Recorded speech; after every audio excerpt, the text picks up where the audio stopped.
colluding for a long time to suppress this. It just doesn't seem feasible. And to what end? Because they, I guess, want more people to have autism? That takes us back to our first slide on these conspiracies. To what end? Who benefits? Model railroad manufacturers?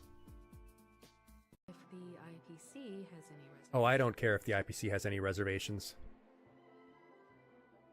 The IPC can IP CD's nuts.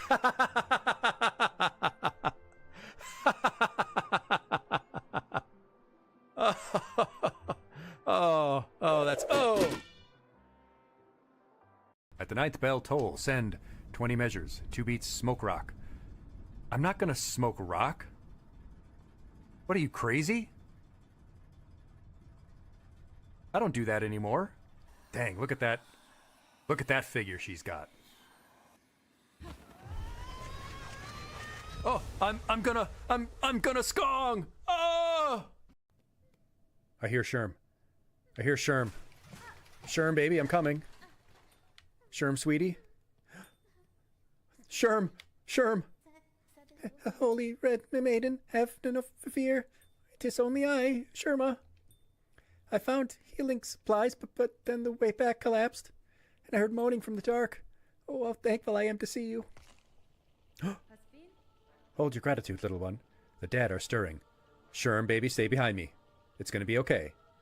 Close your eyes. Mommy's gonna make the bad men go to sleep, okay? Again, just like America, you can't just sleep anywhere, you have to pay. A smith, hardly so crude. We are forge, daughter. How can a pointy bug not tell?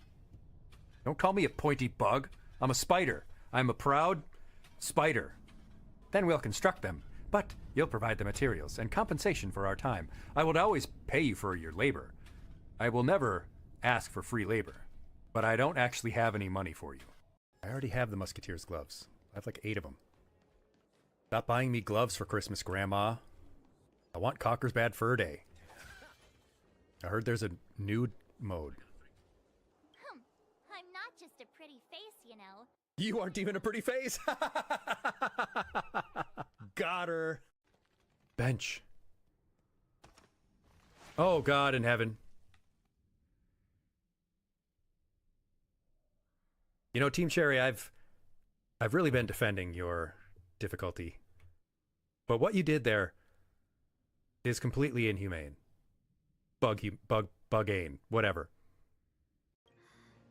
Look, the roots are coming up through the ground. That's what roots tend to do, Ting Yun. Work to do. That's typically what roots do. They come up through the ground. Is everyone around me a moron? Pilgrim, this settlement welcomes all who step the holy path. May you ease your shell within, that your strength renewed can carry you higher. Can you take me higher? To the place where... I'm not gonna... I gotta stop. I gotta stop doing the early 2000s, late 90s music. It's definitely turning people off the channel. Sorry. Gotcha. Die mad about it. Stupid robot. All robot computers must shut the hell up. You do not speak to me. I do not converse with a kiosk. I am a divine being. You are a machine. You do not speak in my holy tongue. Oh. Rosary cannon. Are you freaking kidding me? I get a gun? They gave me a gun? This changes everything. Now I can defeat the evil with the power of friendship and this gun I found.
Welcome.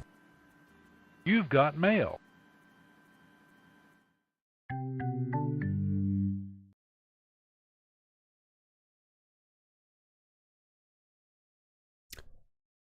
Welcome, everyone. Welcome. Come on in, find your seats. Thank you so much for joining me. I am Mr. Aegis, and I will be your teacher for this session. I hope you're feeling well on this Saturday night. I hope you had a great Christmas and Christmas Eve and a very merry, happy holiday Christmas season wherever you are and whatever you're doing. And thank you for joining me tonight. You could be anywhere in the world, but you're with me. That's kind of depressing, actually. Yes, hello, Pawnima, hello, Sonic, hello, Cyrus. How are you? I hope the week went well, the short week with the holidays and all that. I'm just so glad that I've got a little bit of time off to get some things done and that we can get together and have this fantastic lesson we're about to talk about. Our last lesson before the end of the year. Of course, we'll be talking about New Year's resolutions because it is New Year's soon. Well, thank you, Pawnima. I would like to think so. I would like to think so. Some of you seem to believe so, which is great.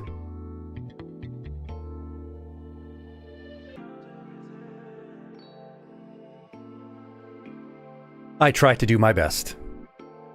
And it's pretty good. I will say that. I'm maybe a little bit vain, but despite all of the challenges of being a streamer, I am happy to be here. Mostly it's just the fact that I have to also do a real job. Putting in the 40 during the week just sucks, but I gotta pay the bills. I saw someone the other day, an ASMR streamer, talking about how they make like $3,000 a month streaming. Like, geez, really? People can actually make money streaming? That's incredible. Not me, obviously, but...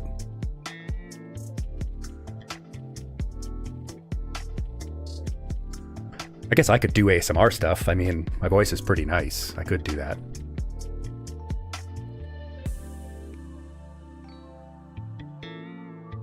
I do have a nice little audio setup. I could pull that off. I mean, I did that guided meditation stream once and people seemed to like that. That's kind of like ASMR. Yeah, I have a lot of resolutions myself coming up for this year. And if you've got any, we can talk about them.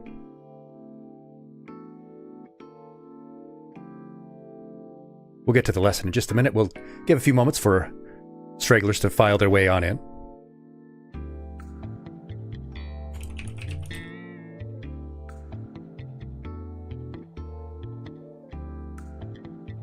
I was hoping by the end of the year, our other model would be done. That is not to be, unfortunately. But that's okay, because I might have another task for that model. Something else. Might not be streaming with it.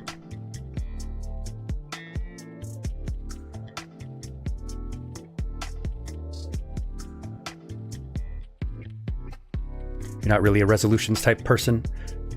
And that's maybe for the best, because they don't always work out. In fact, most of the time they don't. Which is really the reason we need to have the lesson in general, right? Because for some people, they really want that fresh start.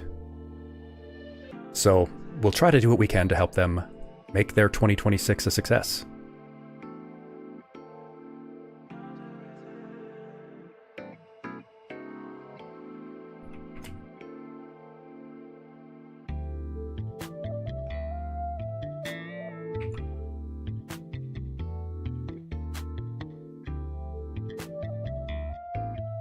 Especially you, all of my wonderful students who have been supporting me for so long, spending their time with me, little old me. So let's head to the main classroom so that we can get this show on the road, shall we?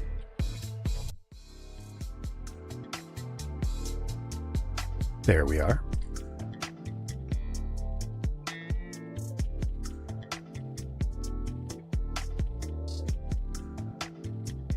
Hello, Vtuber. Hello, welcome. Come on in, find your seat. Thank you so much for joining me this evening. I hope you're well. Hope you had a great holiday season thus far. We're going to be talking about New Year's resolutions. That will be our health and wellness lesson this week, our final lesson of the year. Hello, Moki and Ori say hello.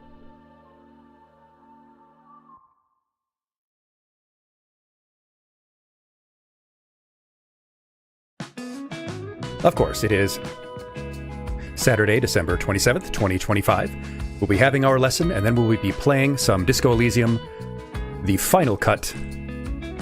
Is the music a bit loud? It seems a bit loud. Let me turn that down a little bit. Let me know how the volume is, everyone. I'm doing pretty well. Finally got a few days off where I can get some stream work done. Got a lot of planning to do in the coming year. I have a lot of big ideas that I want to get going, and that's a part of my resolution.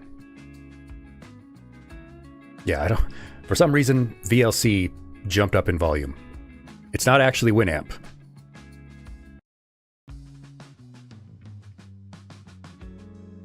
Yeah, we're not actually using Winamp, despite the fact that we have a Winamp skin. It is VLC.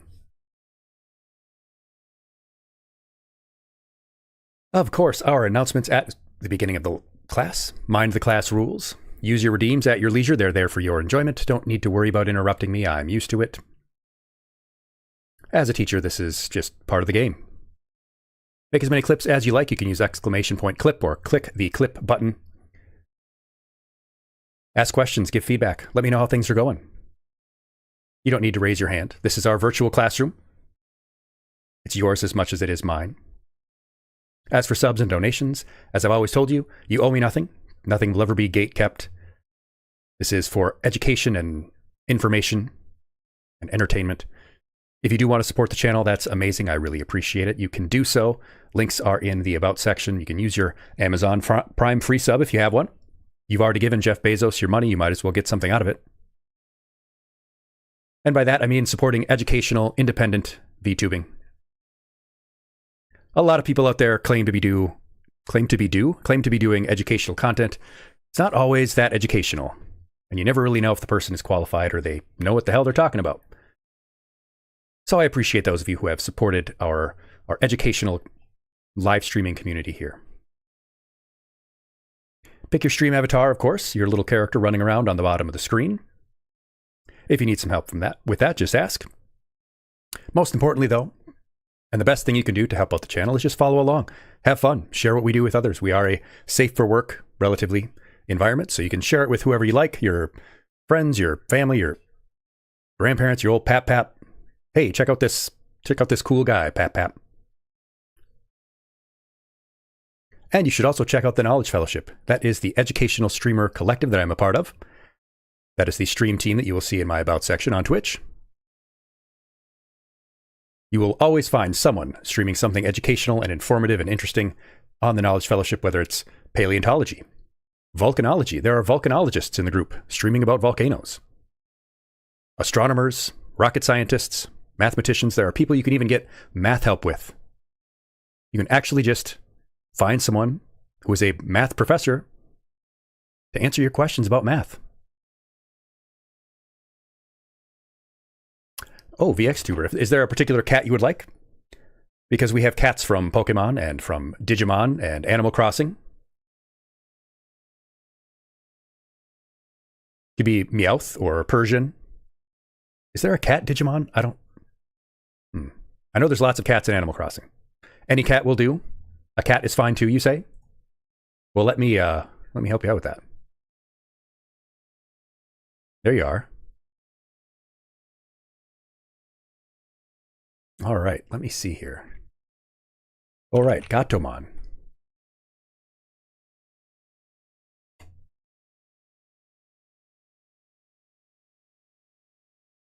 Ooh, that's cool. There we go, Persian.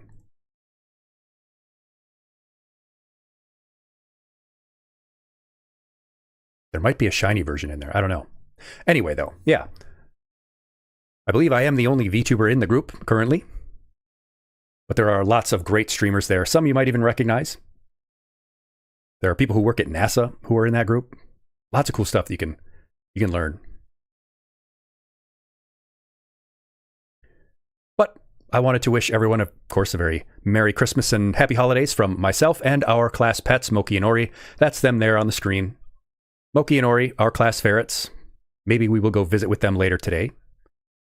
If you're good, we might go visit with them in their little room. Moki and Ori, of course, are having a nice restful holiday as they usually do.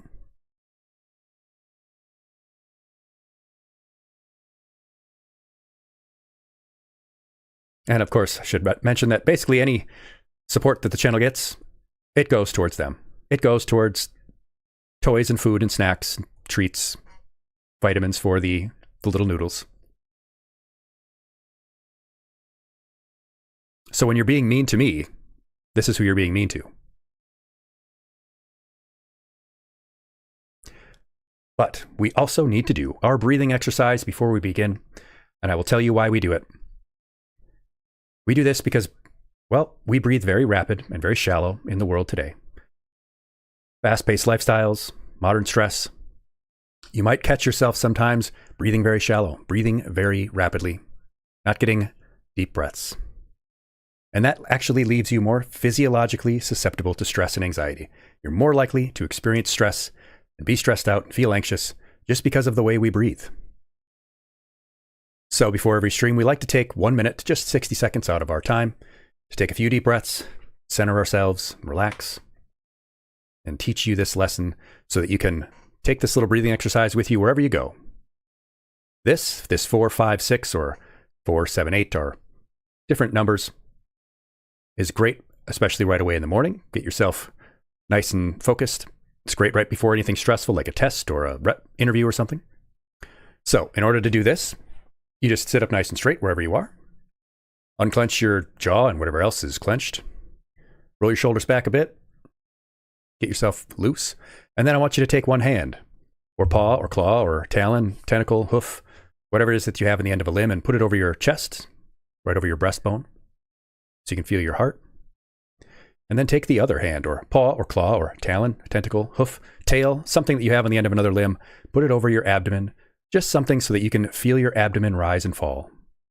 We want to feel our abdomen rise and fall and pull the air down deep. See how our lungs are bigger on the bottom than they are on the top. Your lungs have more surface area towards the bottom. Gives yourself a better chance to extract that oxygen. We're going to breathe in through our nose for 4 seconds. We're going to hold it gently for 5 seconds. And then we're going to exhale through our mouth for 6 seconds. And the GIF on the screen with the little pink ball going around will help us keep time. In this dark green section where it's in now is where we breathe in. In the white section is where we hold it. And then in this light green section is where we will breathe out. So we'll wait one more time for it to get to the top and we'll begin, okay? So get yourself ready. Follow along and really do this with me. Let's get ready and we'll begin at the top. Just 3 deep breaths. All right. Ready? And breathe in. 2, 3, 4, and hold it. And exhale slowly out through the mouth, all the way out. And breathe in. 2, 3, 4, and hold it. And exhale all the way out. Back around again one more time. Breathe in. 2, 3, 4, and hold it. And exhale all the way out. Don't leave any stale air in your lungs. And that's it. There you go. Just 3 deep breaths. Thanks for doing that with me. Like I said, it's very important. The simplest, easiest way that you can improve your health and well-being in just 60 seconds. If you do this regularly, I bet that you will notice those times when you are breathing too fast and too shallow. We do it all the time, trust me.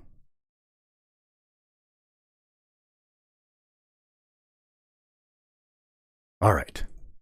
So let's get this lesson going. Let me get a little drink and clear my throat. I'll do a little intro spiel for the VOD.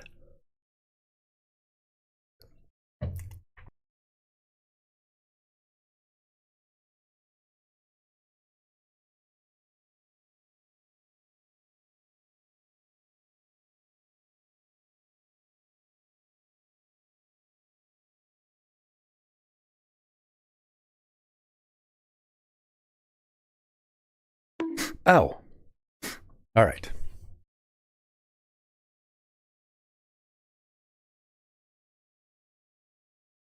Welcome, everyone. Welcome. Thank you so much for joining me this evening. My name is Mr. Aegis, and I will be your teacher for this lesson. Tonight, we're going to be talking about New Year's resolutions and why yours won't fail this year. I am a teacher in the real world. I teach health and wellness. Oh, thank you for those hearts. I teach health and wellness, and I give lesson streams on health and wellness topics. Everything from mental health and wellness, mental health first aid, staying sane on social media, gambling and gaming. We talk about cannabis and vaping. We talk about winter health and safety, summer health and safety. So all kinds of physical and mental health and well-being subjects. And of course, we also stream game content, primarily first-time playthroughs and story-based games and classic stuff. But tonight, we're going to be talking about New Year's resolutions because it is Saturday, December 27th. It's almost time for the brand new year. First, of course, congratulations. Congratulations, you made it through 2025. You finished another year. You made it. You did it. You're here. And we're still kicking. But we want 2026 to be even better. So how can we do that? Well, the end of the year is a time for looking back at the past and looking forward into the future. It's a big reason why New Year's resolutions are so popular. It's a liminal space. It's a transitory period. It marks the end of one chapter and the beginning of another. How many of you recognize this character, this figure from the past, or fiction, I guess? Representing the past and the future. Looking back and looking forward. We've been playing Honkai Star Rail, and we just made it to Amphorius, so I think this is a character we encounter, or some semblance of them.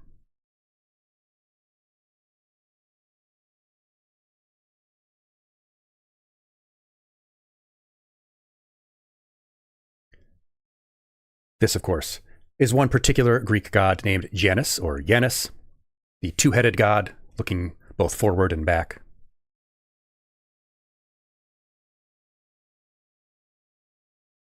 Oh, they do have a bit of a reference on them on Honkai? Probably. Maybe we'll load up Honkai after the lesson and check. But speaking of history, we'll talk a little bit at first about the history of New Year's resolutions. Why do we do them? Well, it goes back a very long time. It is actually an ancient concept. Way back in the day, in ancient times, the start of a new year or a new season was a time when people would try to, say, pay back their debts. They would try to do things to curry favor with their gods or their ancestors or whatever they believed in. They would try to make amends for whatever they did wrong in the previous year. It wasn't so much promises of what they would do better in the next year, but trying to right the wrongs of the previous year so that they would go into the new year with a clean slate. The Romans, not the Greeks, the Romans had Janus. They would make promises of good conduct in the coming year in return for favor. As time went on, though, and we got into the medieval period, there was a shift in how people viewed the new year, and it became a bit more spiritual and reflective. People would turn inward and think, how could I be a better person in the next year?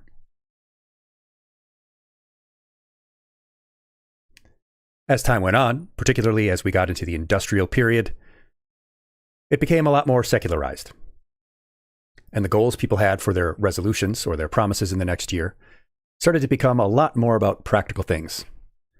Things like money and relationships. And much like Christmas, the media and advertising seized on this as a great way to push self-help products. There's already a whole lot of stuff in the self-help section. Ways that you can improve your physical well-being, your financial well-being, your standing at your job.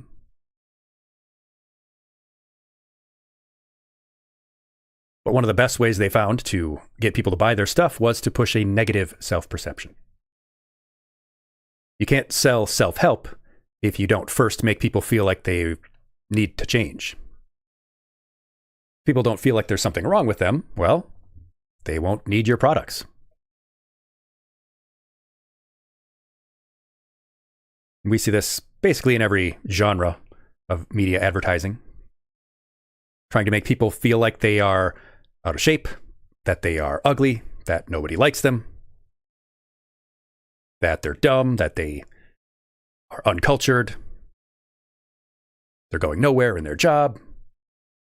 And if you make people feel like that, then they will buy your self-help books for being better in the dating world, for landing a better job, for making more money. All kinds of things. But there is still a natural, instinctive reason we have for wanting to do New Year's resolutions. And yes, as Ponima points out, comparison is the thief of joy. They need you to compare yourself to others rather than to your, for example, past self.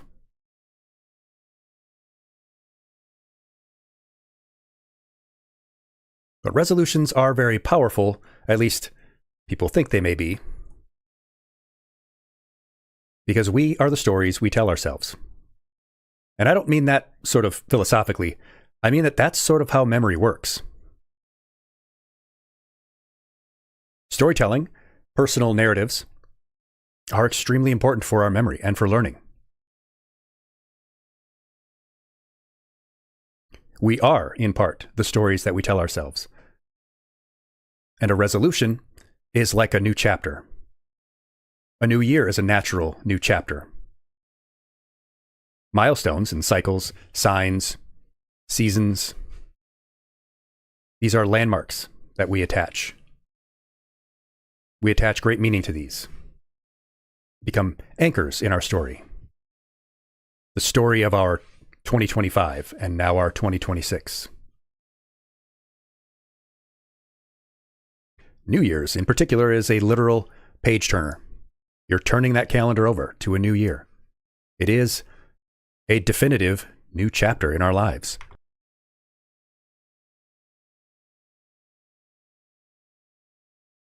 And has a double purpose. Not only can we try to have a clear, fresh start, a clean slate on a new year, but we can try to also forget the past and say, well, that year's over now. Can't change that now, but we've got this brand new year. It's a very powerful, compelling story to tell ourselves.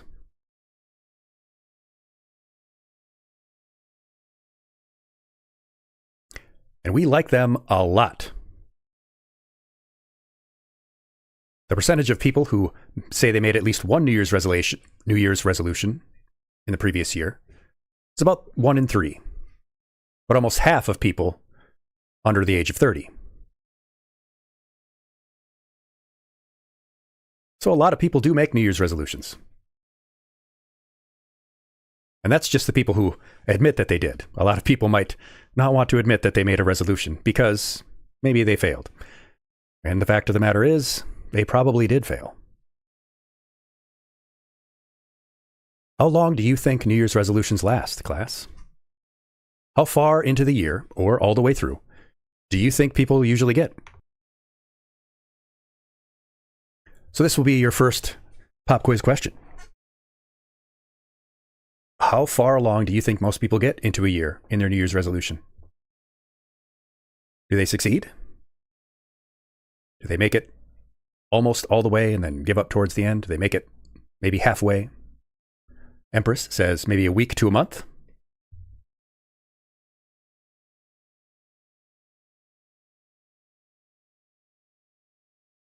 Vtuber says some people like to make vision boards. They believe the universe will conspire in their favor to attract the things they put on them.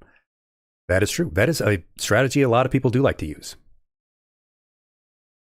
We'll actually be talking a little bit about that and how we can use that in a little bit more practical way.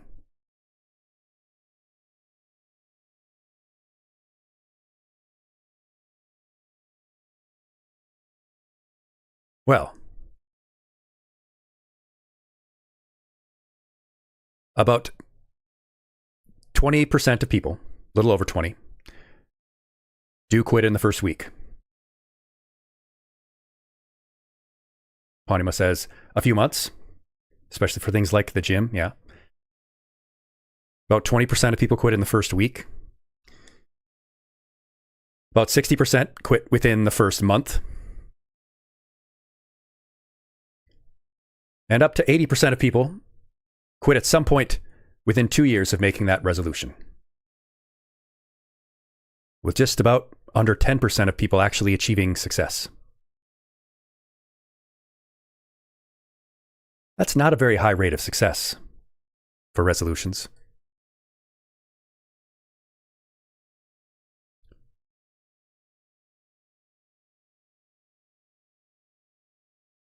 And I want to point out this very interesting cycle that I see in these graphs. I like the title of this one, the Auld Lang Syne of Failure. I notice in this red line here, the percentage of people who say that they are probably going to make a New Year's resolution in the next year, and the number of people in the blue line who said they did make a resolution the previous year and failed. What I notice is that these are almost opposite usually each year. What might that tell us? If each year there's a spike in the number of people who make a resolution, and in that same year, a drop in the amount of people who failed their resolution last year.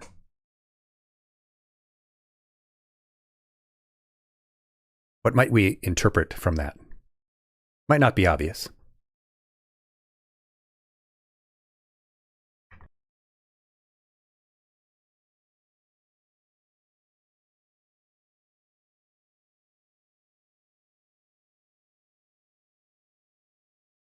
What I come to read from this is that if someone fails their resolution the year before, they want to make another one next year. The Vtuber says they may set unrealistic goals, things they can't control, and they end up giving up. Very, very true. Ponima says people want to succeed, but they get demotivated and they try again and again and again. Yeah, I think it's just an interesting pattern that emerges.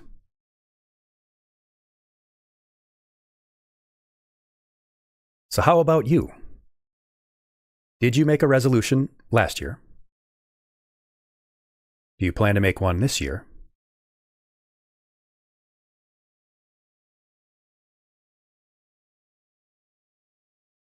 Have they worked for you in the past?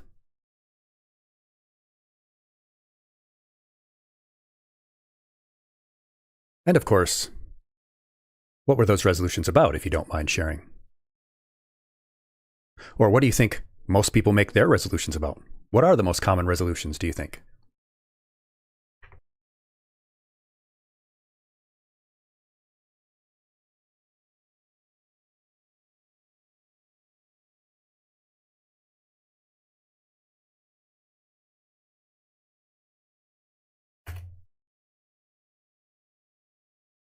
There's the usual ones that I'm sure we're all familiar with.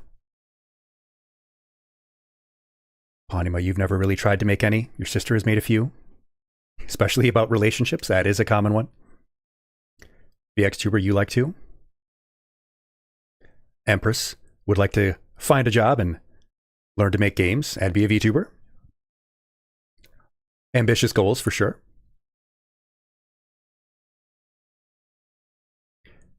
The Vtuber, you like to include things that you have control over, like saving money. So not things that are tied to the whims of fate.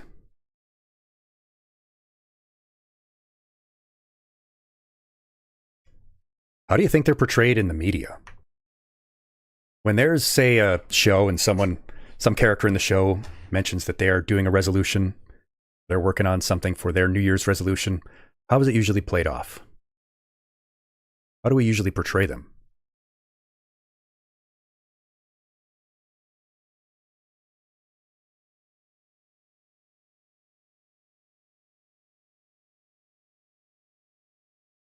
And, how do people feel about them?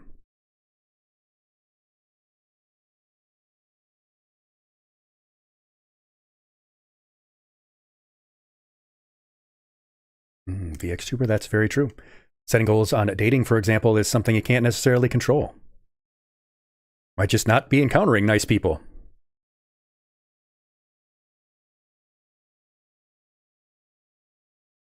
Maybe we can think of ways to turn that more inward.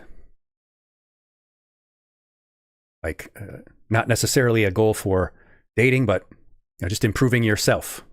Yeah. Anima, you say the media most of the time represented as being done to inspire people. Yeah. And maybe inspiration/motivation isn't the best way to go about it. And a lot of fiction New Year's resolutions are played off as sort of doomed to failure. They're kind of played for that, the joke of always going to fail.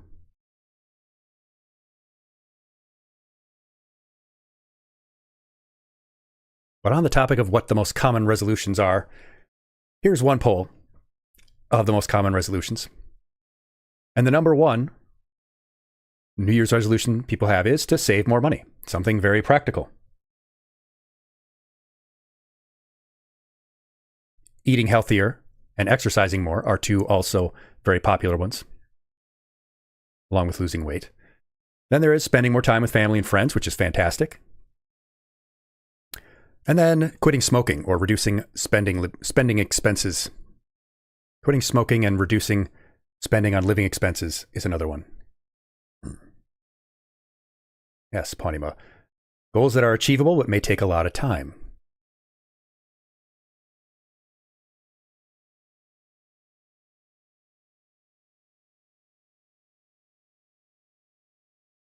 What's missing from this particular list? And I don't mean a specific thing. I mean, what's generally missing from things like this? I see some very good practical goals here, like saving money. That's great. Eating healthier. Very good.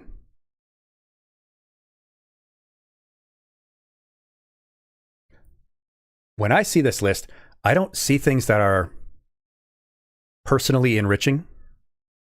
There is spending more time with family and friends. That's a good one. But I don't see things like, I want to read more in the next year. Or I want to learn a new skill. I want to, say, learn to play the guitar. Or I want to write a novel. Or I want to travel. I want to take a class. I see a lot of these very practical things, yes, but not necessarily the most compelling. Saving money is compelling to everybody, of course, but it doesn't really have a big hook.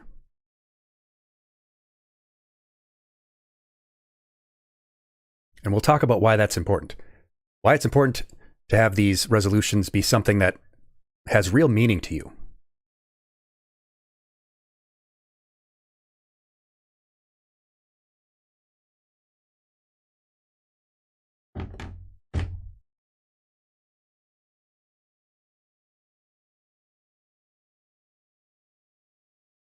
So is it worth it, do you think?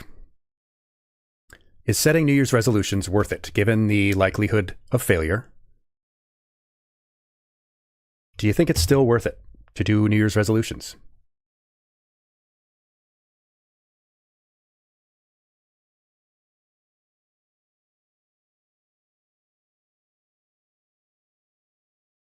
Either way, just whatever your personal opinion is.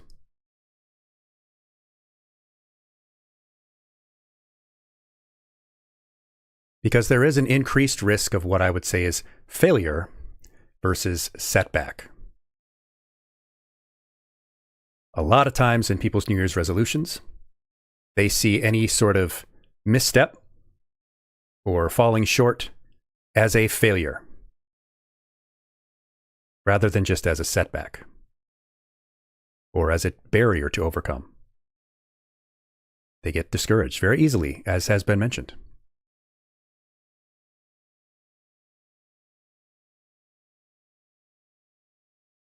One particular issue is that we have goals here that are tied to dates, like January 1st through January 1st. But we don't have these dates tied to the goals. What I mean is that we haven't set a path. We don't have a plan. We have dates in mind and we have the goal, but they're not meaningfully tied together. So it's not surprising that most don't succeed. But is it still worth it? It can be. And I don't want people to get discouraged by this. It's like when we talked about a long time ago in a previous lesson on when is it okay to quit something. That was a part of a previous lesson. We were talking about, as an example, people who play youth sports, kids who play youth sports growing up, knowing that most people aren't going to grow up to be a professional athlete. But we don't say that as a way to discourage people from doing it, from trying. In fact, it should be freeing. If you don't make it as a professional athlete, when you start off as a little kid playing youth sports, that's not a failure. Most people aren't going to do that. It's not meant to be discouraging. You want to focus on what you can do to succeed.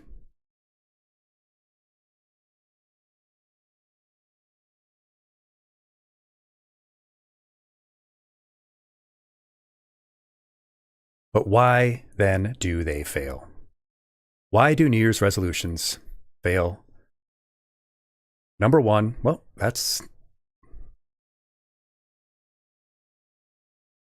One sec. One sec.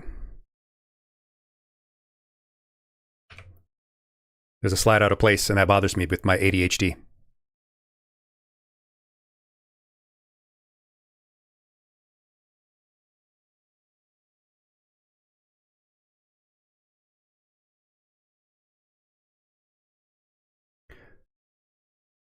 Yes, Vtuber. Goals like eat healthier are very generic. That is a very important point. Very important point to make, and we will touch on that momentarily.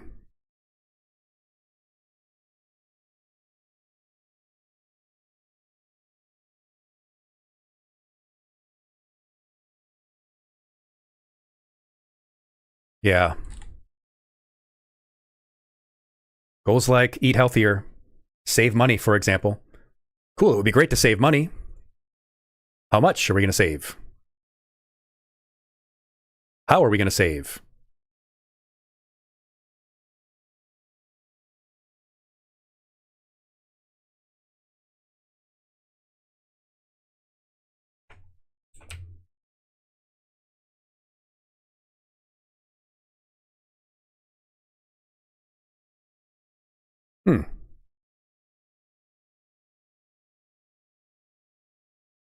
That's weird.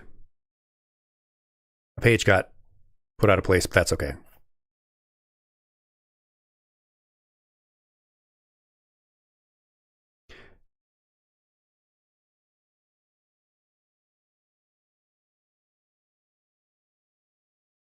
See, even I, your amazing, fantastic teacher, make mistakes.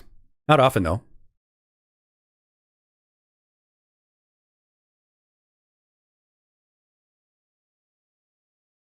Yeah. Anyway, number one, we're simply not ready.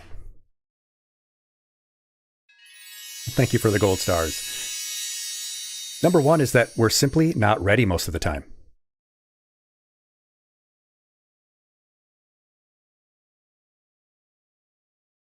See, there's nothing special about January 1st, 2026, or 2025, or really anything. There's no magic tied to that.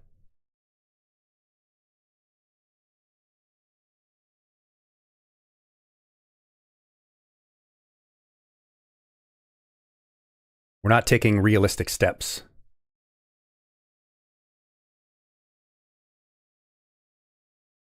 There's a lot of theories in health and wellness, in public health, in medicine, on how and why people do actually make positive changes to their health.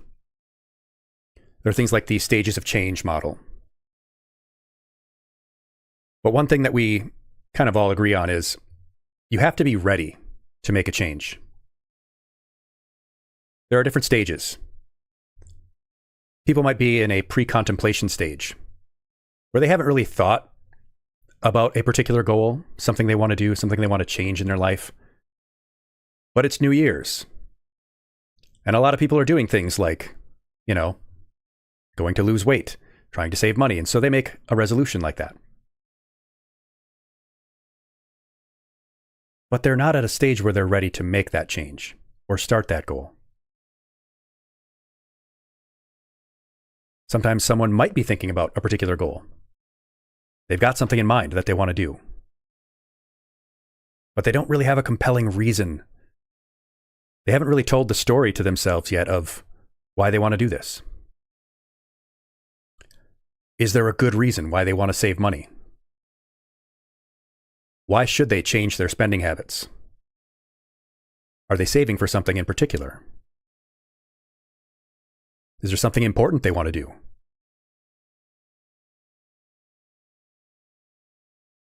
In healthcare, a lot of times you'll hear stories like a nurse had told me once they were working with a patient who was finally ready to quit smoking after years and years and years of failed attempts to quit. And the nurse asked them, "What's different now? What's different now that you're actually going to follow through?" And this older person said, "My daughter's wedding is next year. I want to be able to walk her down the aisle." That's a very compelling, very personal reason. That's a powerful story they tell themselves. Now they're ready to change. Would have been great if they could have done that earlier, of course, but you use what you got. January 1st, 2026 is an arbitrary time. There's no magic in it. A lot of resolutions fail because people think there's something special about a resolution and that they will keep it because, well, they made a resolution. But there's no magic in the date, at least none that you don't put into it. The date can be a useful catalyst. It can serve as a nice fresh slate, but it's not special in itself. So that number one reason I typically find is that most people simply aren't ready for whatever change it is that they're trying to make in their life. So for a lot of people, I don't even recommend doing a New Year's resolution unless they've already been thinking about that thing for a while. Unless it's something they've already got a powerful motivation to do. Because if you start a resolution without those things, you're going to be one of those people who quits early. And that's going to be disappointing. And it's going to make you feel demotivated. It's going to make you feel helpless. It's going to make you feel like you can't make those changes. Well, I tried. Did you really, though?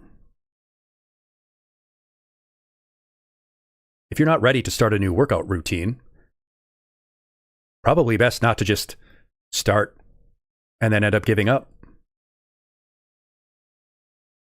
That's not the only reason. The second is the lack of planning that some of you have touched on. We don't have a plan to get from here, January 1st, to here, December 31st. Yeah, I'm back. I'm back, baby. I'm back, Sam. Well, not Sam. Yeah, we set a resolution.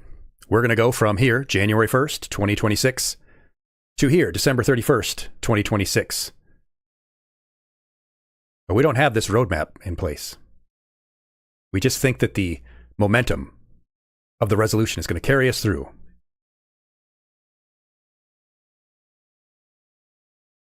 We make a resolution, but there's nothing between here and there. Between where I am today, someone who doesn't save money very well, to there, someone who does save money very well. Or from here, someone who doesn't play piano, to there, someone who does play piano. We don't make a plan. We make a resolution, but a resolution is not a plan. Sometimes we don't even have a here or there. We make a resolution to eat healthier in the coming year. Well, what does that even mean? Where are you right now? How unhealthy are you eating? How often do you eat unhealthy? And what's the there? What does there mean? How does that look? What would a you who eats healthier look like? What would your eating habits even look like? And as Broham McNugs points out, change is growth without the dopamine. Change is uncomfortable, and you need to get comfortable being uncomfortable. Very true. And Ivy points out, people want the outcome. You feel like you want the outcome, but you don't want the day-to-day. People fall in love with the idea of the end goal, but not of the work. But there's an old saying, proper planning prevents piss-poor performance. Sometimes there's more or less P's put in there, but that's the gist. When you make these vague goals, not even really goals, just resolutions, it's harder to know if you've achieved them. It just sets you up for failure. And those feelings of guilt, lack of self-efficacy, feeling like you don't have self-mastery. You're not in control of yourself. You gotta love the journey, not the destination, Vtuber puts it. Yes, yes.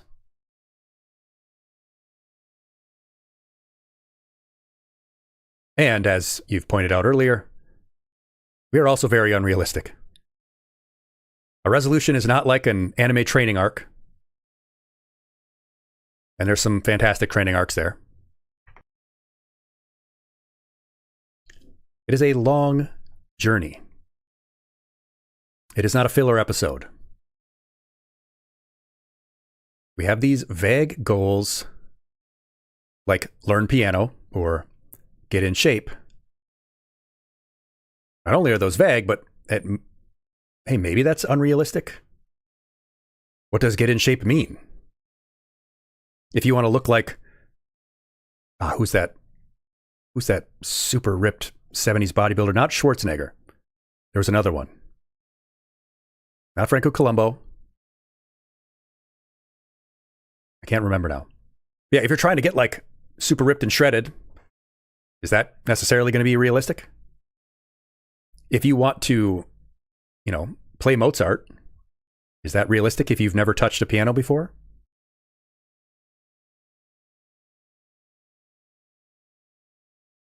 Stallone was pretty ripped. And I think the guy's first name was Frank, not Frank Stallone. Frank Zane. I don't know why that was the guy that came to mind.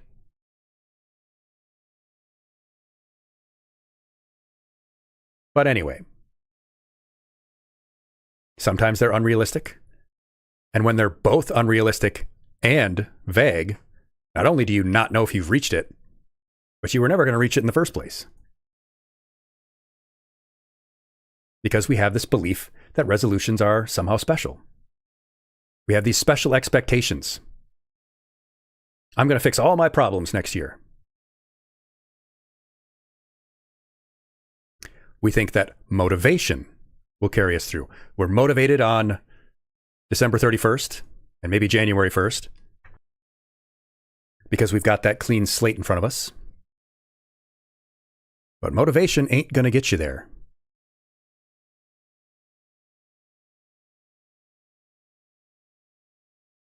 So let's do it right. If we're going to do this, let's do it right.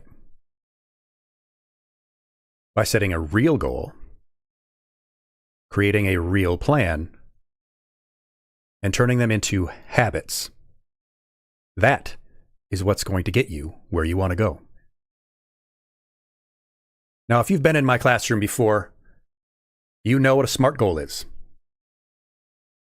And I think some of you might be able to tell me what a SMART goal is. What does SMART stand for? S-M-A-R-T, SMART.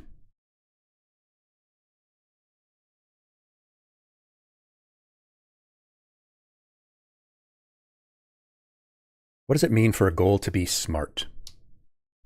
What does S describe for a SMART goal? If you haven't been here before, that's okay.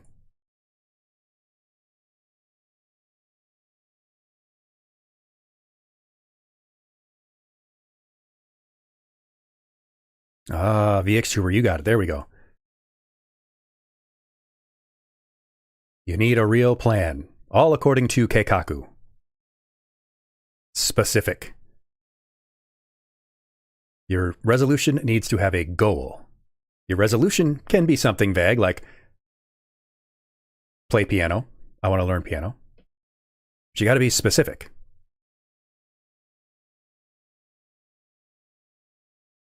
If you want to save money, be specific. You can make your resolution to save money, but you need your goal to be specific. Say, I want to save X amount of dollars. I want to save X amount of dollars per month. It needs to be measurable. Something that you can actually check. Because if it's not something you can measure, how are you going to know if you made it? How are you going to know if you're on the right track?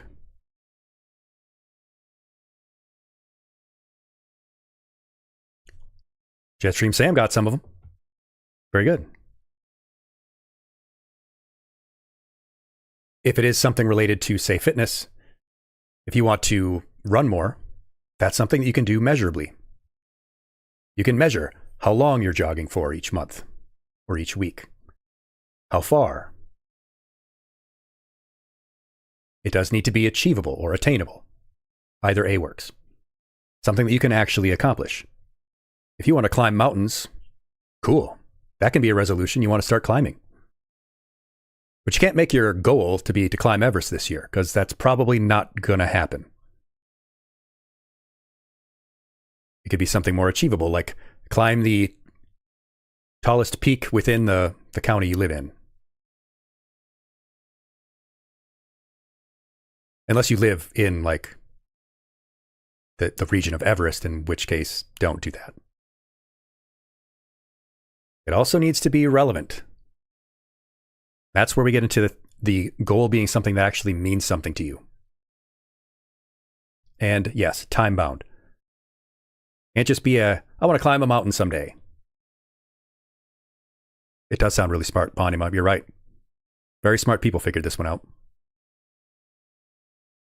So let's transform some of these vague resolutions into a SMART goal. We'll start with specific. Yeah, 3 out of 5 ain't bad. Something, whoa. Oh, it tried to relog me in. I hate when it does that.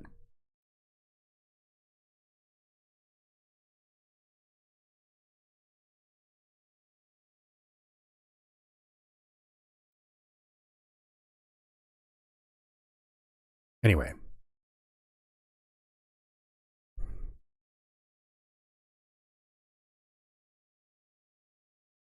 So a bad example would be, I'll eat healthier. I'll eat healthier is a good idea. Something better would be, I'll eat less fast food. That's a little bit more specific. Now you're talking about which specific unhealthy food you're eating. A bad one would be, I'll be better with money. A better one would be, I'm going to save money for this anime convention I want to attend. Now you've got something you can wrap your head around. Yeah, Sam. Specific in terms of goals, you think of practicing like basketball, lacking stamina. That's something more specific. Why is this important?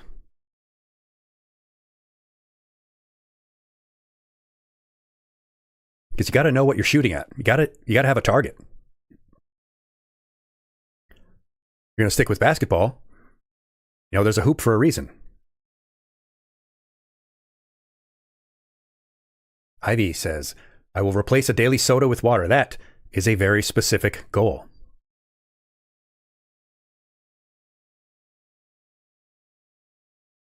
For measurable, there are a lot of ways you can measure your progress toward a goal.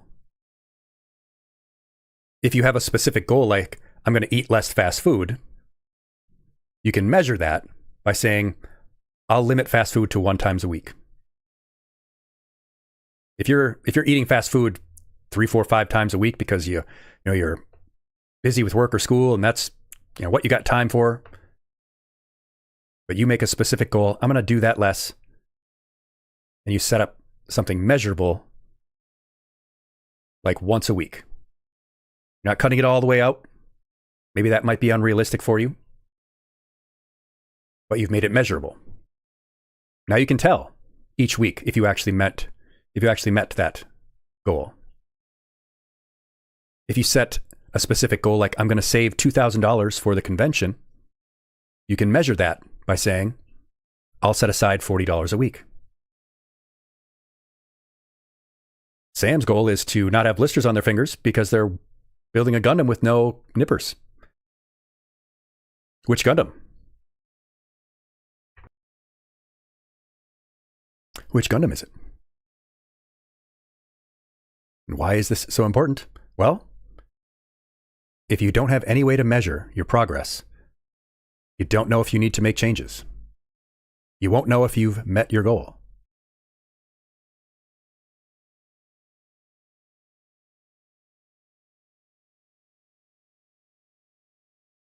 Of course, it has to be achievable, like the climbing Everest example. Something achievable might be, I can make meals at home 2 times more a week. If that's achievable for the person in their goal of eating less unhealthy food, that's a good way to do it.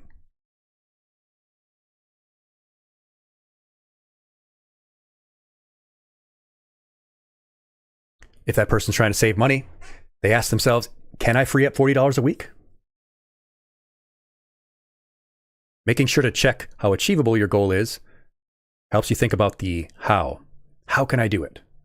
If I want to save $40 a week, how can I do that?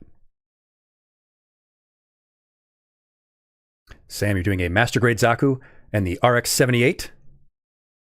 2-in-1. That might be the reason. Yes. But then you've got 2 and you can pose them together.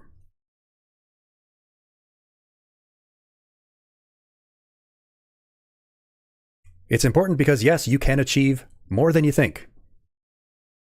But if you don't think about it, if you do make an abstract general goal, it might be way more than you can handle, or it might be too easy.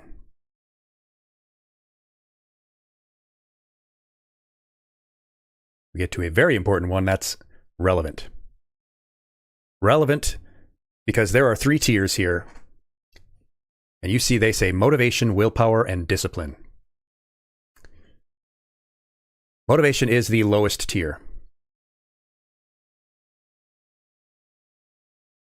Willpower is a little bit better, but discipline is the best. You need to choose goals that are meaningful to you.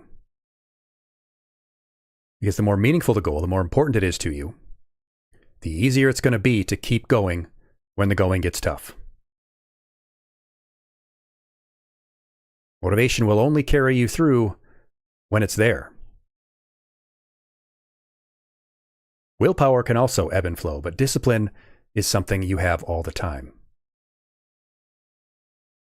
So you need to ask yourself questions like, why is reducing fast food important to you? It is a good goal. It's very important. But why is it important to you? Why does it matter so much to you? Is it health related?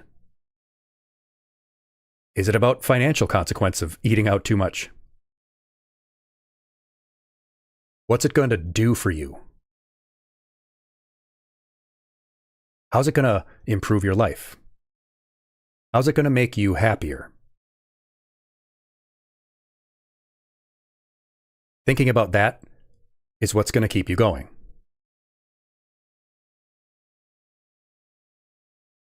If I keep going on this, even though it's hard, I know it'll make me happier in the long run. Why is saving money for this convention so important to me? Is it something I'm going to buy? Is it because I'm going to be able to socialize with people and meet new friends? You have to find the why.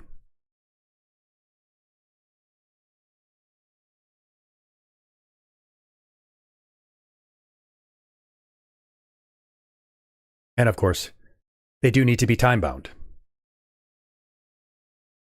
You got to set timelines not just for the overall goal, but also for the individual milestones along the way.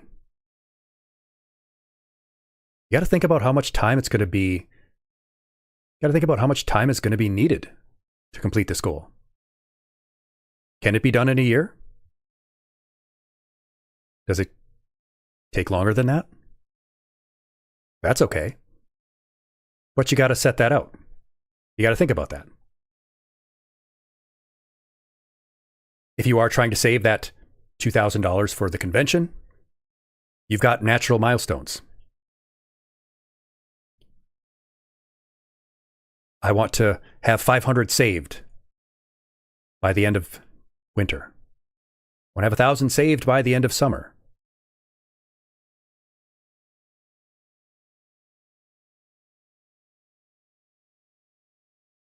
You set out those milestones so you know if you need to adjust. Or maybe, hey, that was too easy. I can save even more than that. I've saved way more than that halfway through the year. Yes, Sam. And a lot of group projects, people don't really have a sense of the time. And Vtuber, yes, discipline helps you achieve your long-term goals. Motivation, willpower can help you with the short-term goals. You might get extra done on a goal if you have particularly high motivation that week or that month. There's going to be the downtimes.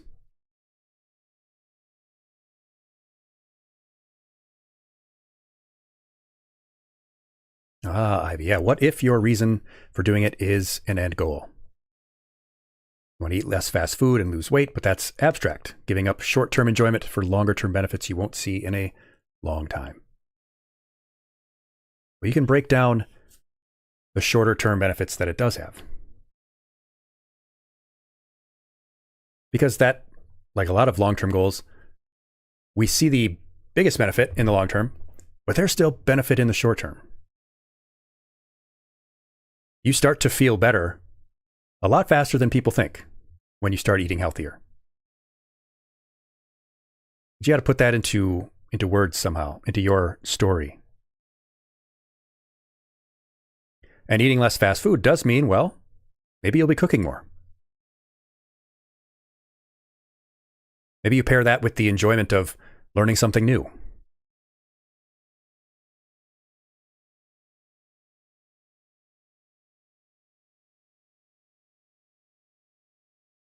Maybe you take a class.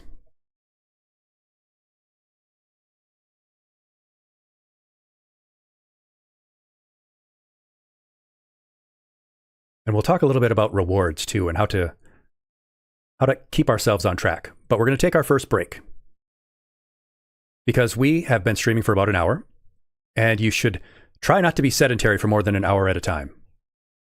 Because sitting for prolonged periods of time can increase your all-cause mortality, and you don't want that.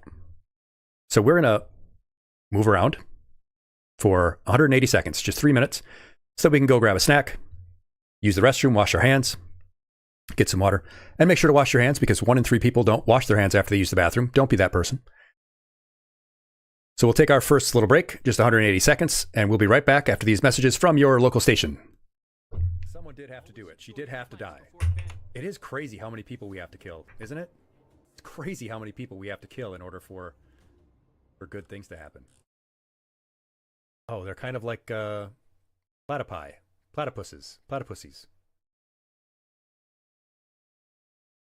Tell me what that platypusy do. I'm sorry. Oh, it's a VCR tape. It's a VCR cassette class. Now you see, a VCR is an ancient technology where inside of a plastic shell would be a spool of magnetic tape. And on this magnetic tape would be inscribed audio-visual information. And you would put it into a special device that would be connected to a monitor, and it would be able to play this audio-visual information. Yeah. Extremely primitive technology. I'm not just a pretty face, you know. You aren't even a pretty face. Got her. Oh. May I venture to know the illustrious names of my heroes? I'm Aegis. I'm your illustrious hero. I'm your lustrous hero. I'm your lusty hero. I'm so far away. I'm so far away. I've been changing, but you will never see me now. Now I'm blaming you for everything. There is 0.00% chance that any of you know who the hell that is. So enjoy that. I apologize if I aroused you from some deep slumber. Slumber, long sleep, but now is the waking. Oh, she's woke. Growth, time of birth. The time of birth approaches. And she's preggers! Congratulations! So many labs and universities and researchers worldwide would have to be colluding for a long time to suppress this. It just doesn't seem feasible. And to what end? Because they, I guess, want more people to have autism? That takes us back to our first slide on these conspiracies. To what end? Who benefits? Model railroad manufacturers? If the IPC has any Oh, I don't care if the IPC has any reservations. The IPC can IP CD's nuts.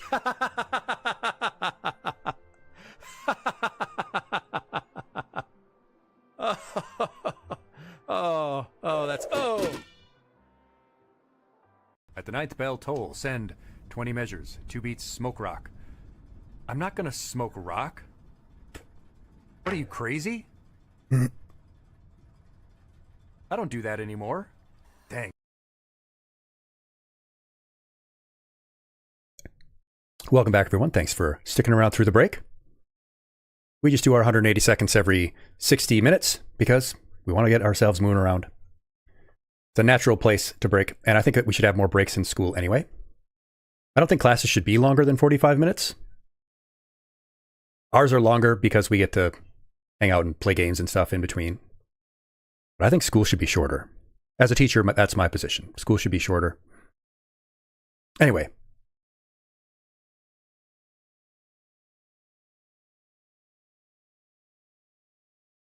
So since we're going to do our resolutions right, we need to define 3 important terms. Goals, because goals are not resolutions and resolutions are not goals. Goals tell you where you're going. They give you direction. And we need systems, because systems determine if you get there. A system is a repeatable process. We need to think about what's going to be our system for reaching our goal. And we need to recognize that habits are those systems running on autopilot. Those are the behaviors. We set a goal that tells us where we want to go. We set up systems so that we can create habits. Because that's what this lesson is really about. It's not so much about New Year's resolutions. It's not so much even about goals. It's about creating habits. You just gotta pick the right goals, things that are smart for you, You set up your system, what's going to work for you to create habits, to get your behaviors running on autopilot.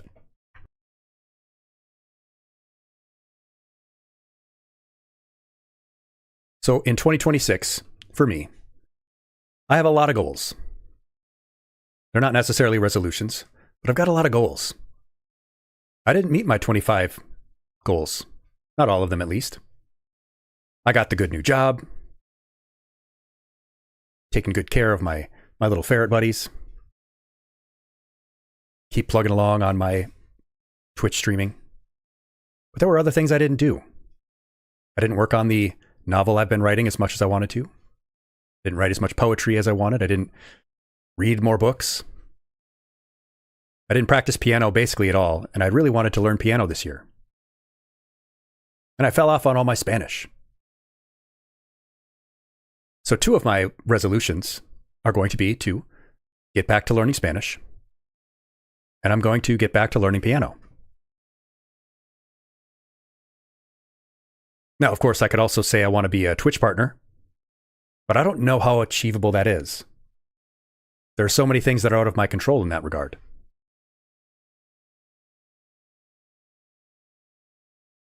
But I've got a couple good ones. Sam, you want to learn how to make beats? Gonna get yourself Fruity Loops and make some beats? Make some sick beats?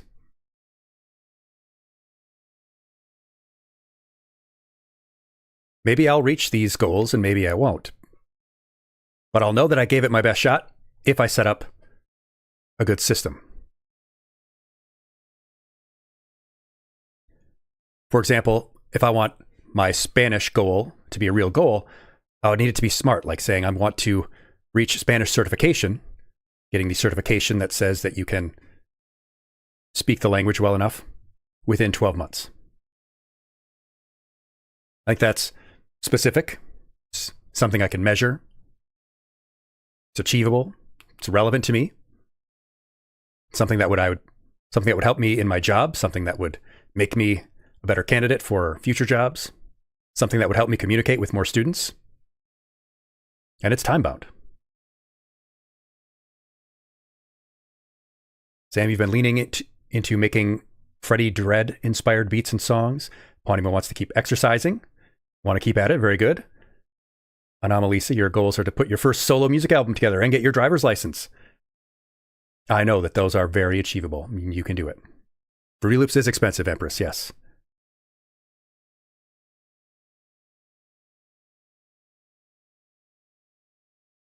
So let's take one example. And conveniently, we're going to set ourselves up for success, or set this hypothetical person we're talking about up for success, who wants to engage in regular exercise. How can we help this person do that? Well, we want to create a system, for example. Let's say they've got a good goal. They want to exercise regularly, 4 times a week, for example. They've got goals related to, say, jogging. They want to jog a particular amount of miles each week. Maybe do that mile in a shorter amount of time each month. They can create systems like they set their daily alarm for when they're going to go exercise with their favorite running song, a song that gets them hyped. They keep a spare bag in the car or near the door with the stuff that they need for their exercise. They create a backup. For example, if they work out outside or they work out at a gym, what are they going to do if the weather's bad and they can't make it? Or what are they going to do on days when it's closed? That might cause someone to have a setback if they didn't plan for it. But if you've got backup at-home workouts in your back pocket, now there's no excuse. If they're following, say, workout videos, or they have a particular plan, they keep a copy of it on their device of choice, on their tablet or their phone. So they've always got it with them. Essentially, you want to make it as hassle-free as possible.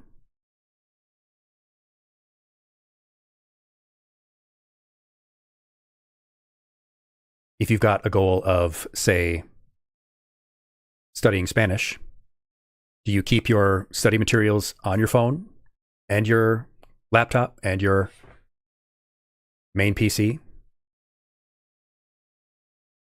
Maybe you download some of your favorite TV shows with the Spanish dub.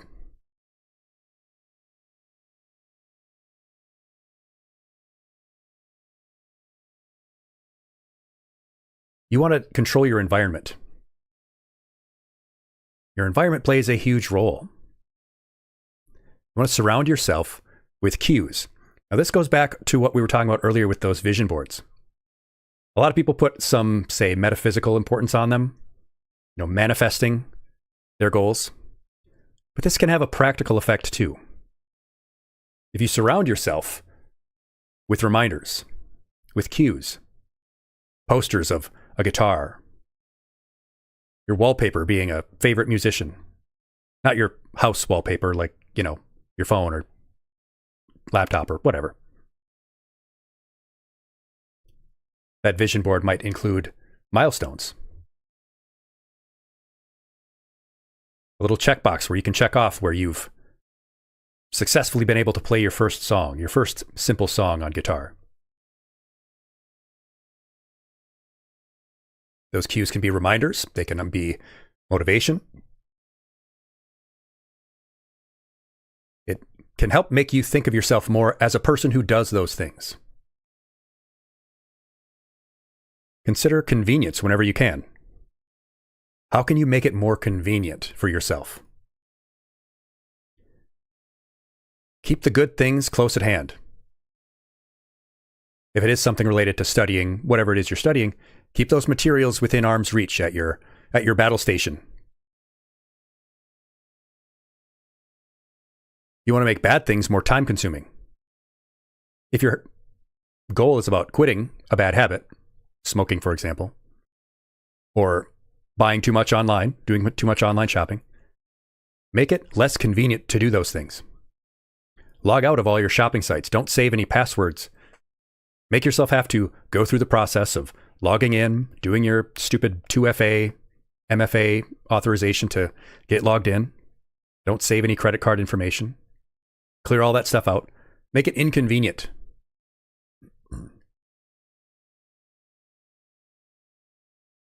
But make it convenient to do things that you want to do.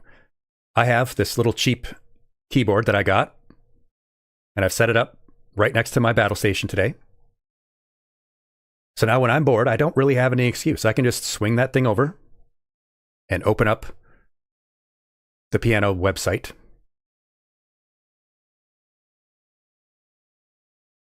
Keep convenient things close at hand.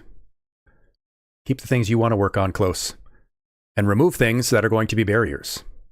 Block those time-wasting sites or log out of them. If you have a bad habit, keep that bad habit paraphernalia stuffed deep in a back closet shelf. Make it inconvenient. Don't keep it on your nightstand.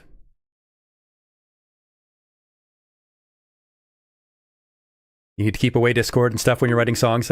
Melissa, yes, for real. Eponymous for exercising, what helps you is keeping a fixed exercising day.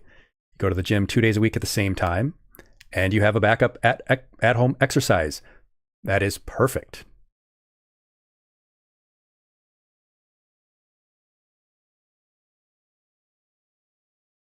We're creating habits.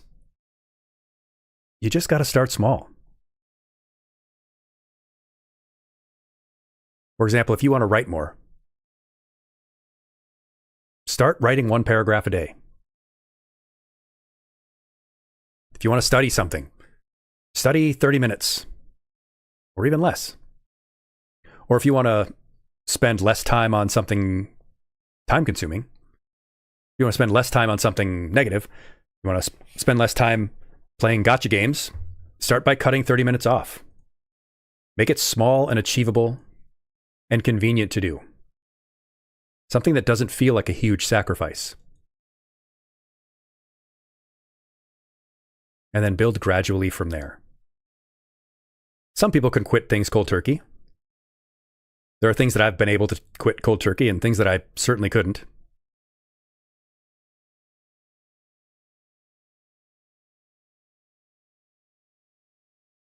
But if you do want to start small, and you should, plan those gradual step-ups.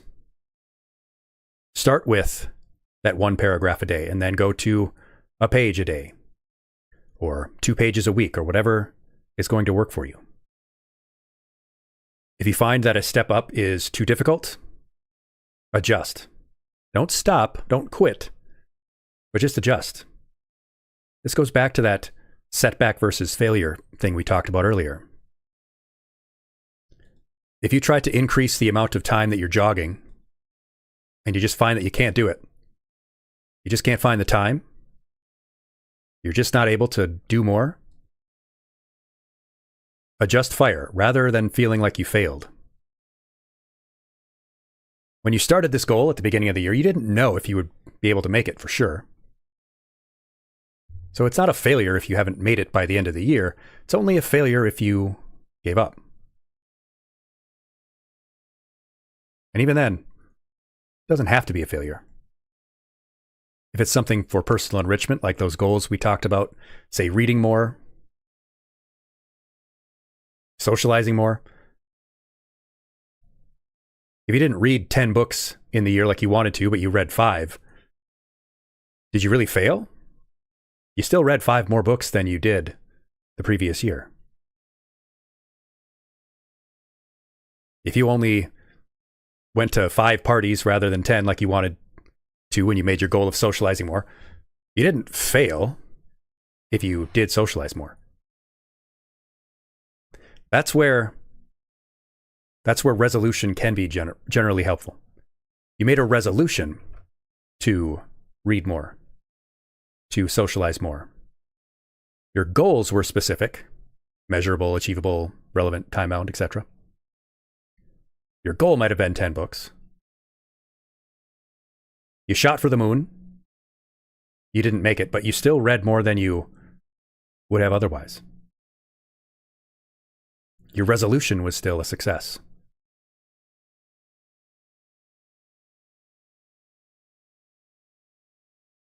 Try to give yourself diverse reminders. You can have physical notes around the house. You can set alarms.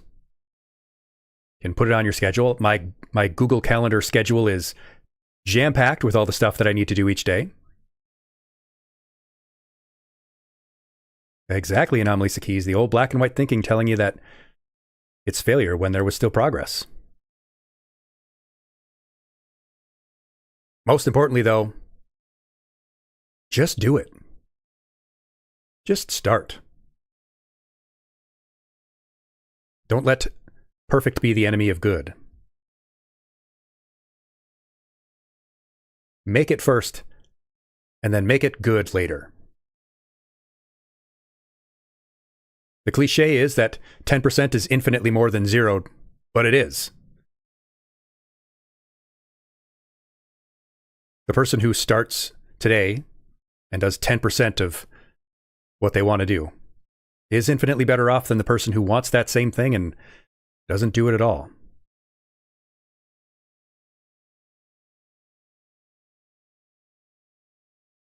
So we come to the real difference between discipline and motivation. Motivation is a feeling. Motivation is a sense. It's an emotion. It comes and goes. And it's basically use it or lose it. If you're motivated and you don't do anything with it, well, it's going to go. Because it was going to go either way. When you got it, you might as well use it.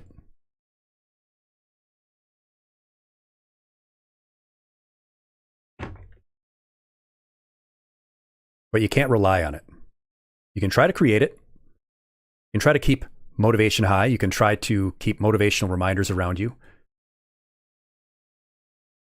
But you can't force motivation.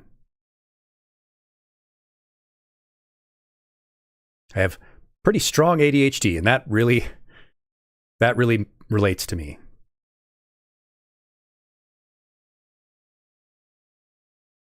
Yes, Ivy. What about starting out small? Instead of going to full workout schedule, go working out a couple times a week. Instead of eating a ton of fast food to banishing it forever, going to eating 1 or 2 times a week. Exactly.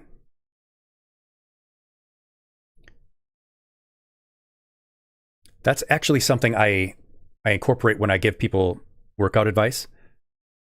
I get that not infrequently. People ask me for exercise advice. And when I give them a first week's workout schedule, a lot of times they will say, this is way too easy. I'll tell them, I want to know if this is too easy for sure. I need to see where you are right now. If this is something you can easily do in a week, not only is that going to inform us both of how much more you can do, but it's going to instantly create motivation. It's going to show you in very tangible ways, well, I can do this. That's a baseline that you then always have. You can say, I can do that. Give me something harder. By starting out small, you're showing yourself that you can do it. If you eat out fast food, once every workday because you just stop at wherever, name of local chain near you, 5 times a week because that's what you do after work, and you decide, you know what, Fridays, I'm going to cook for myself. I'm going to go home and cook for myself. And you start doing that and you see, well, that was actually pretty easy. That's just 1 day a week. That was nothing. I don't have to work the next day anyway, so I'll cook on Friday. That increases your sense of self-mastery, your sense of self-efficacy. You prove to yourself immediately that you can do that. You might tell yourself then, well, I don't have to work the day before Monday, so I'll do it Monday and Friday. I'll make something beforehand on Monday. I'll make something before Monday for Monday's dinner, and then I'll make something after work Friday for Friday's dinner.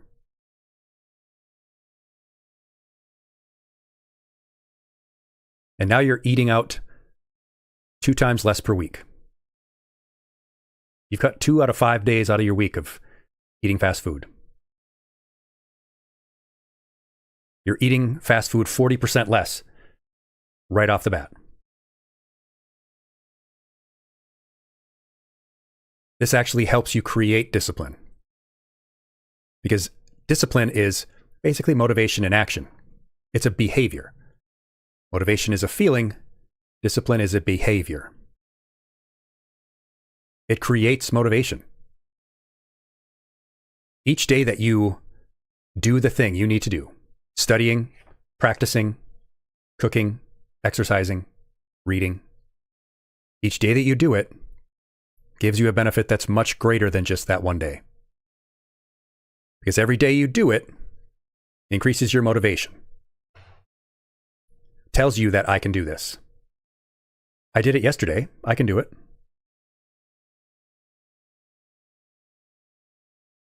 Especially when you do that thing on the days you don't want to.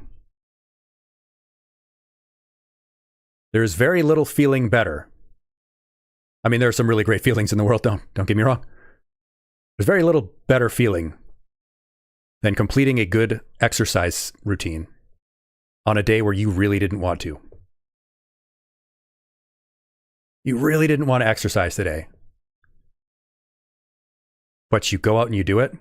The end of that workout feels better than almost any other workout. That sense of self-mastery is intoxicating.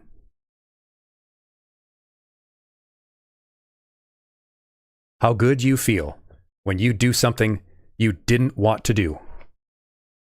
Vtuber, I can do it with a broken heart, is an incredible saying.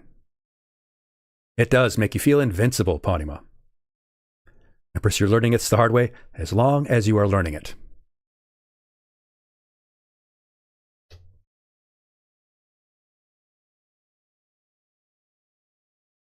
Gosh, who was that? There's a saying, if you've never eaten while crying, you've never really lived. I don't know why that came to mind, but I like that saying there, Ponima, that you just gave us, or VXtuber. I can do it with a broken heart. I can do it when I don't want to. I can do hard things. So those days when you do feel motivated, when you are feeling like you do want to work out, hell, you'll get really good ones in then.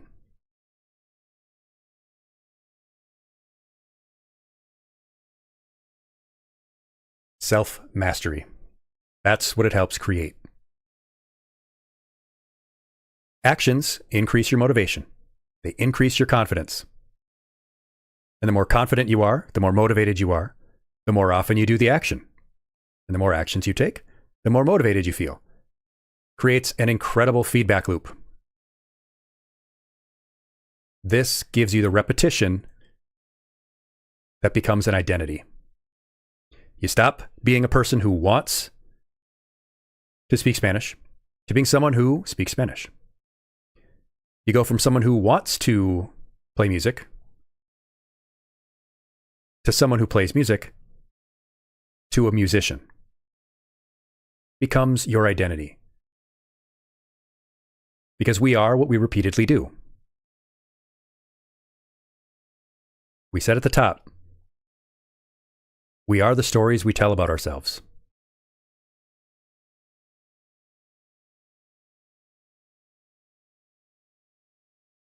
But there are days when it's going to be hard.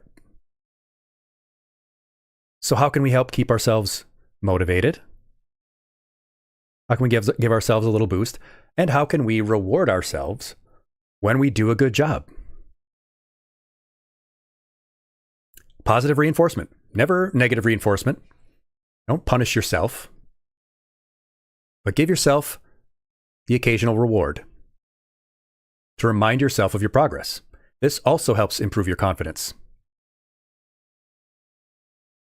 They can be external rewards, like a little treat as a treat, something tangible. It can be a little retail therapy, giving yourself a little gift, buying yourself something nice as a reward. You know, I've gone 6 weeks in a row practicing my Spanish. I'm going to get myself something nice. It can also be something internal. Internal rewards of satisfaction and pride, like sharing out. You know, you're practicing piano.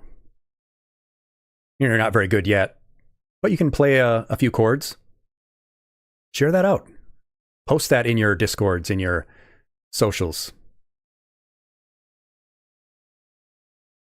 Think of it as the difference between an award versus a reward. Awarding yourself that recognition. When you get an award, usually the award isn't actually very valuable. A little statuette or a little plaque they give you, there's no tangible value there. But you're being recognized. Now, Melissa Keys says it may not be healthy to specifically rely on for motivation, but you love the positive feedback you get on your music. Perfect. That's exactly what we're talking about. That's an award. That is something that is giving you internal pride and satisfaction in what you're doing.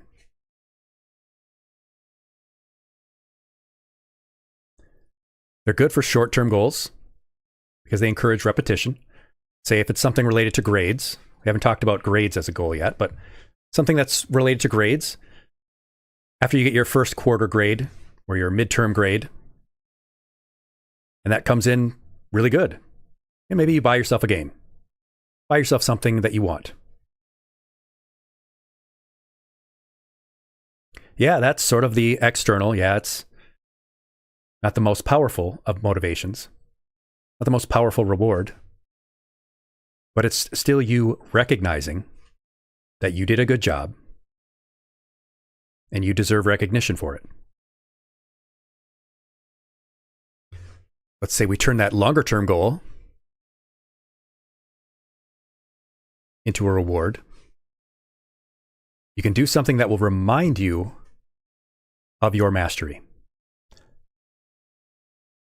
You wanted to get yourself a GPA over 3 You stacked up those short-term goals, and you ended up with a 3.2. Your reward might be, you're going to go to the convention held in the nearest big city. Why would that be a particularly powerful reward? Because that's something that is a memory. You go to a convention, it's not a tangible item. It's not a plaque on the wall. It's not a game on your shelf. But it's an experience.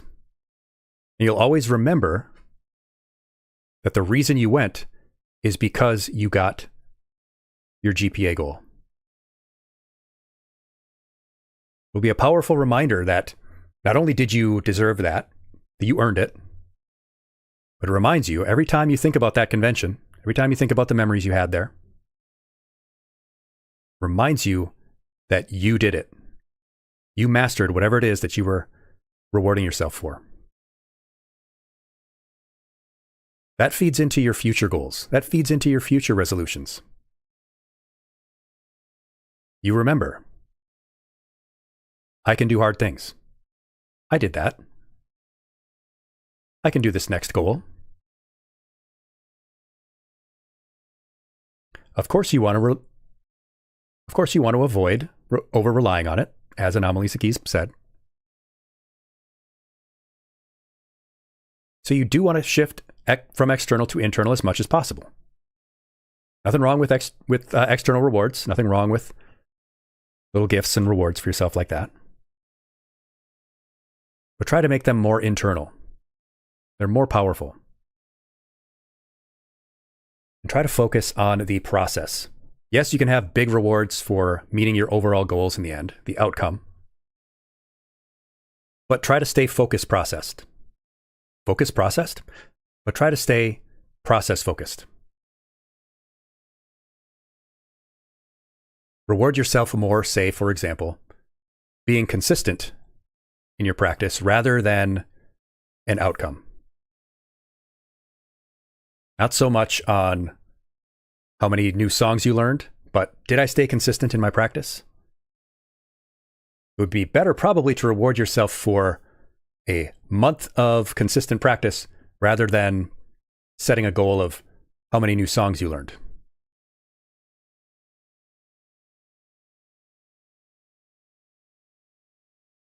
And of course, try to make them non-material when possible. And if possible, related to what you're doing. Related to music, if it's a music-related goal. Naturally, avoid overindulging, but also being inconsistent. Your brain will come to expect rewards. Our brains are wired for them pretty strongly. So if sometimes you acknowledge your good work and sometimes you don't, you're just confusing your brain. Give yourself that recognition when you deserve it. Gamify when possible too. Gamification, very powerful. You might set up a system where you give yourself points for that consistency, for staying on steps, making your milestones.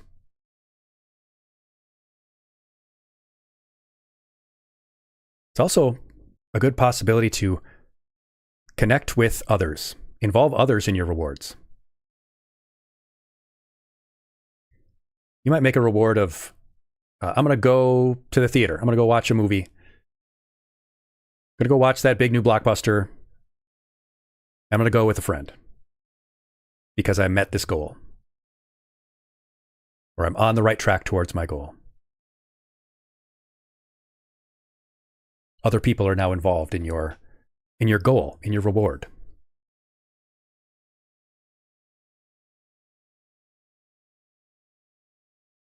We can also do what's called habit stacking, where you pair new behaviors you want to engage in with existing behaviors you already engage in. If you always have a morning coffee, if you're a coffee person and you want to learn Spanish, each morning you sit down with your cup of coffee and you spend about 10 minutes waking up in the morning, having your coffee, chilling. Do your Spanish lesson then. You already have that habit. Pair it with one you already have.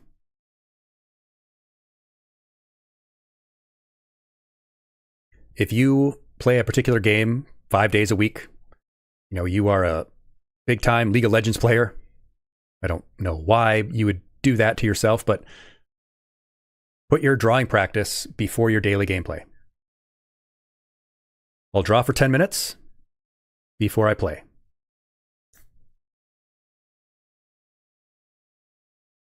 Stack those habits together. They become interrelated. Your brain puts them together. It comes to expect doing them together.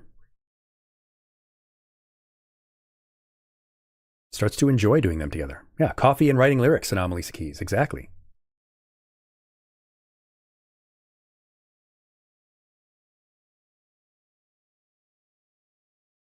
So we've covered a lot of cool stuff, a lot of good ways to help yourself. So let's put it into practice for a hypothetical person we know.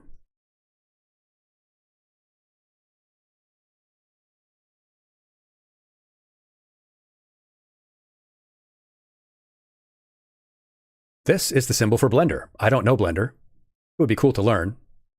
It's not something that I am particularly motivated to do. But if we have a friend who wants to learn Blender, how could we help them learn Blender? Well, let's practice together. We want to be smart with their goal, right? Like these anime characters with their incredibly high IQs, except for Goku and these two others. I don't know these two other characters, but apparently anime fans think that they are not very bright. But we want our goal for our hypothetical friend to be smart. How could we make our friend's goal to learn Blender specific, measurable, achievable, relevant, and time-bound? You can just make these up. You can just make these goals up in your own head. Think of a reason why someone might find this to be relevant to themselves. Oh, these are Luffy and Gintoka, or Gintoki. I know one of them is from One Piece.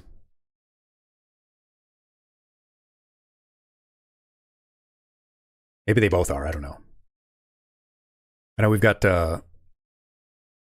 JoJo's Bizarre Adventure represented. One Punch Man, Naruto. Death Note.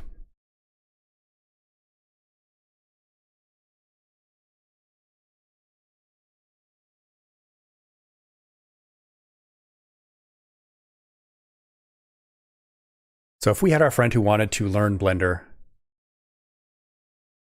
let's say we have a specific goal for them that they're going to create 3-minute animated shorts. That's what they want to do. They want to start making shorts using Blender.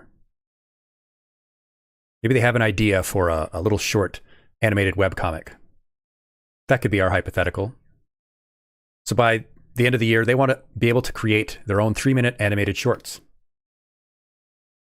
So they have a general resolution. They want to learn Blender. They've made that specific by saying they want to create 3-minute animated shorts. They're going to measure this and create milestones by saying they're going to learn the interface in January. They're going to start creating their first models by March. And they'll animate their first scene by June.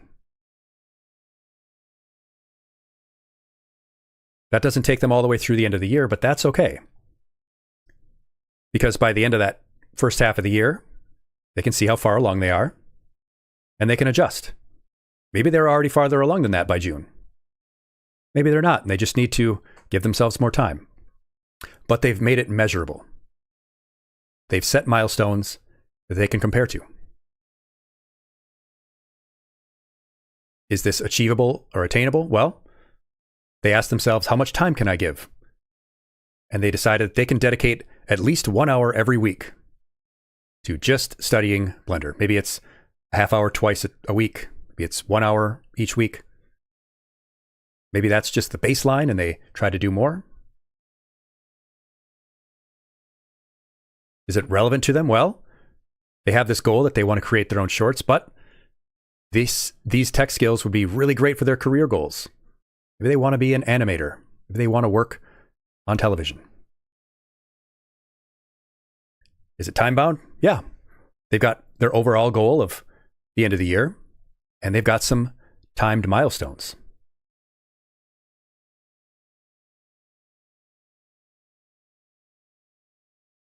So we're going to set them up. For success in their environment. We get their workspace ready. Before they start their goal, they've downloaded all of the programs that they're going to need. They bookmarked a couple of guides that they're going to follow.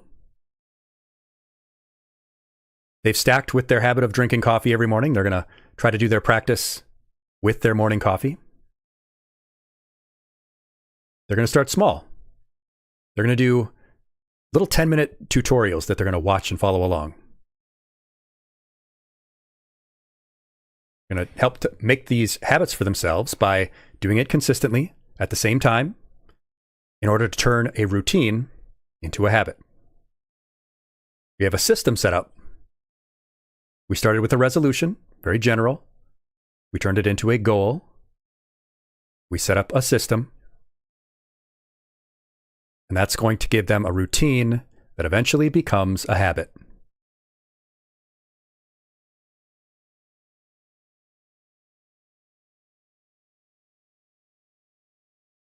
Discipline, of course, again, is so much more important than motivation. So they get themselves in the right mindset to remind themselves why this matters so much to them.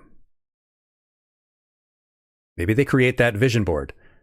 Not just to manifest things for themselves in the metaphysical sense, but to give themselves reminders.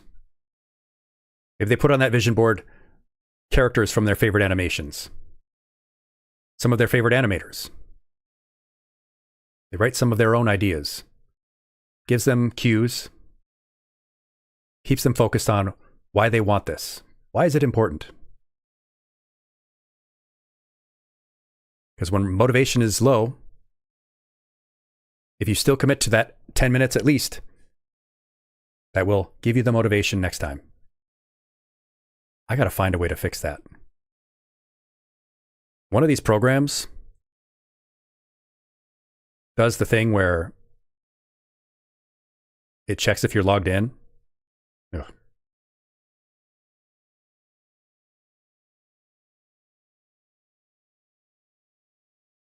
They're going to, of course, incorporate rewards, both internal and external. Things that are going to be personal pride. Say they print off the new models that they make and they add them to the board. They share progress with their friends. And they can give themselves something tangible. Say they've been using free software for the first couple of months as they get acclimated. But hey, they make that first animation and they're like, well, I'm going to reward myself. I deserve this. I worked hard. I'm going to get myself the premium version. It's a powerful combination of things.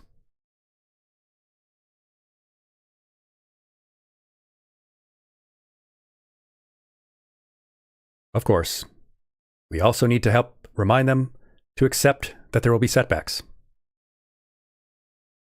It's going to happen. Be flexible, just adjust fire.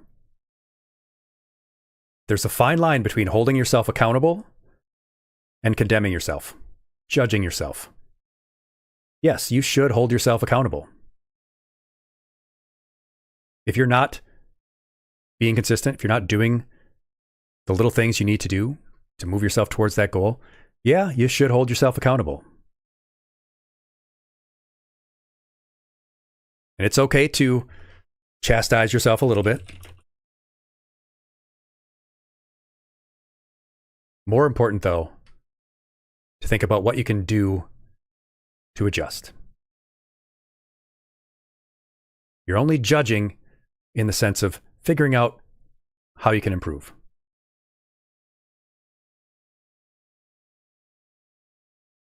Because you can do it. You know that you can, because you already went through the process of checking. Is this achievable? Is this important to me? You know that it's possible. Maybe it'll just take a little longer. Or maybe there's a resource you need. Maybe there's help that you need. But turn that judgment from condemnation to adjustment.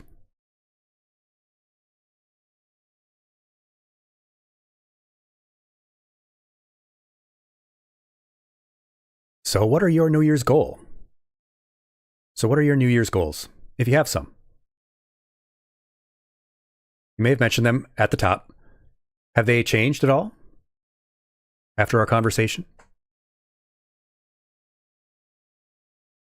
Have you thought a little bit more about how you could turn those into something measurable, more specific?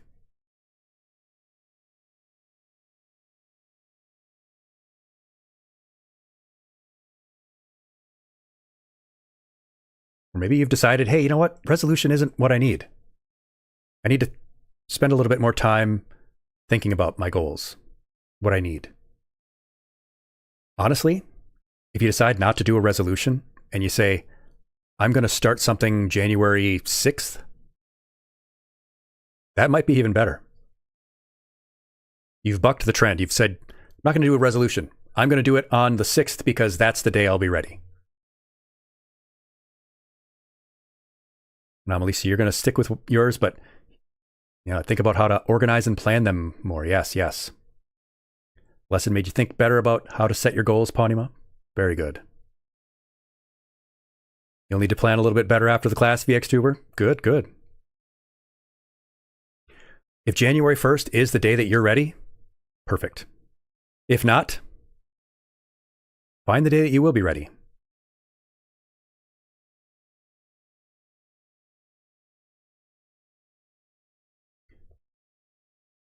If nothing else, now you're thinking about it more. You don't need to just do resolutions because it's what people are doing. Empress, you're trying to do your goals now so you won't forget. Very good. Very good.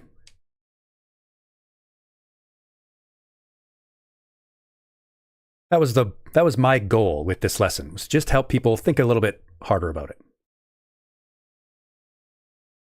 Because I know that you can make your goals. You might just need the right system. Think about all those little things. The convenience. How can you make it more convenient to stick to a goal? How can you make it more inconvenient for bad habits? If you want to use cannabis less, how can you make it less convenient for yourself? Be getting only very small amounts so that it's inconvenient for you to have to go get some more. Or keeping your paraphernalia hidden away, harder to go get. It's not just readily at hand, right at your desk.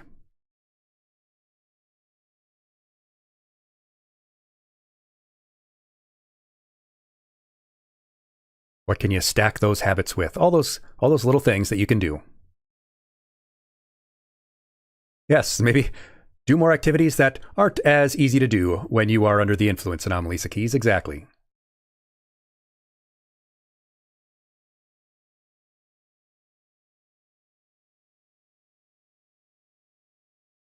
But if you think about it a little bit, you'll find a lot of great little ways that you can make your goals easier.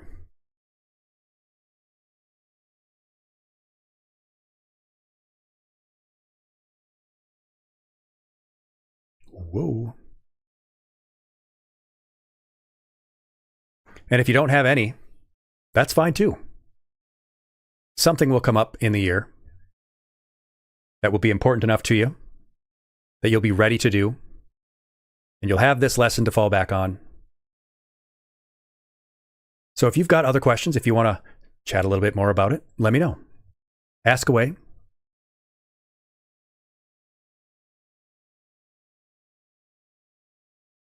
But I know that you can do it, and you did a great job in this lesson class. Your participation is very much appreciated.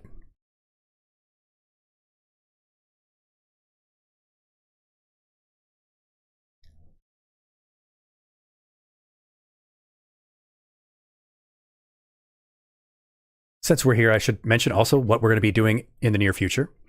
Panima, I mentioned a novel book I'm writing. Yes, I'm about 80 pages into a novelette that I thought I was going to be writing, but it's going to end up having to be a lot longer than a novelette.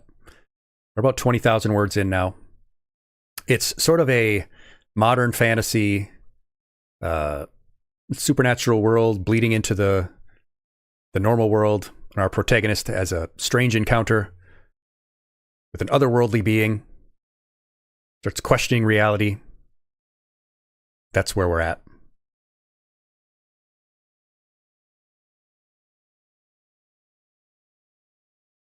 I have not heard, or I've not seen or read American Gods, but people who have read what I've got so far say it kind of got that vibe.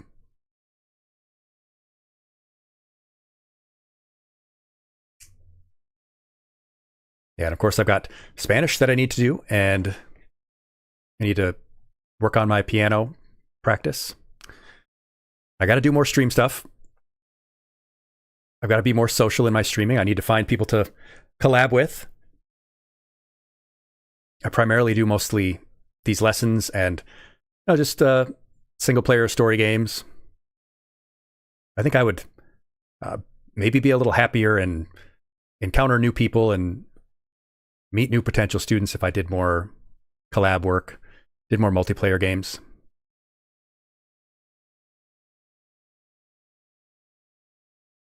Not too worried at all, Anomalisa.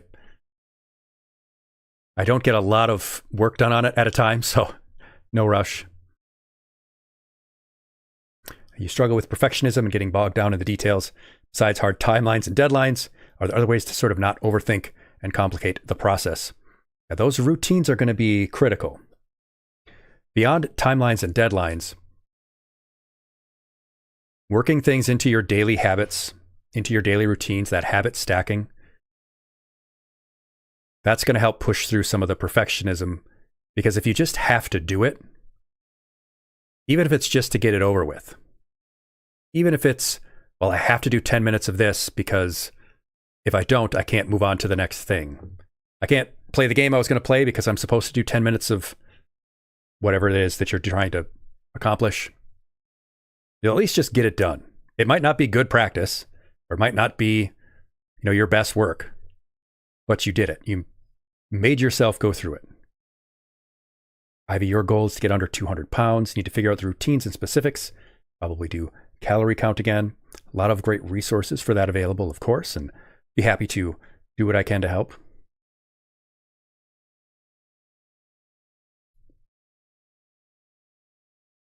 I need to organize the Vtuber blood drive that I'm trying to get off the ground. I had the idea for it last year. Not last year. Well, soon to be last year. I had the idea for it not long ago. And I want to do some sort of charity activity.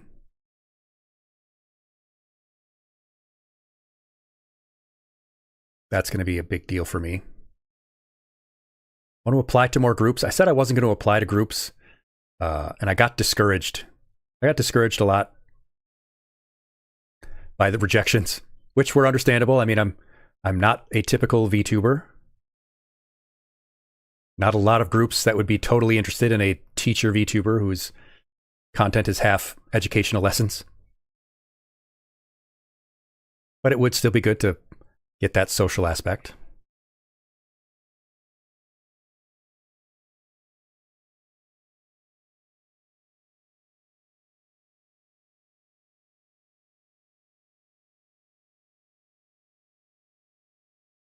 I do get that perfectionism a lot as well.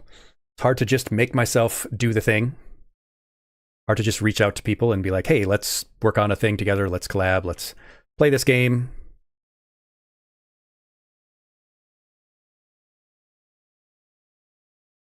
Not making, updates to my redeems and such because, well, I don't have a perfect idea for a new one.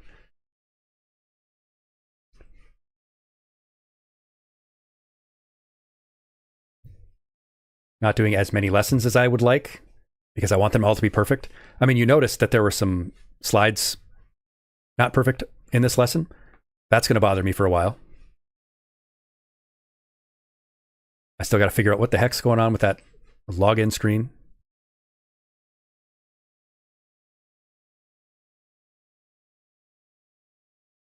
Yeah, gotta be kinder on myself. Can a New Year's goal be a one-time thing, you ask, Ivy? Absolutely. The resolution is just something you want to do. A resolution is just something that you want to change. It can be anything you want. And if it is a one-off thing, we talked about how meeting goals gives you the confidence to set further goals.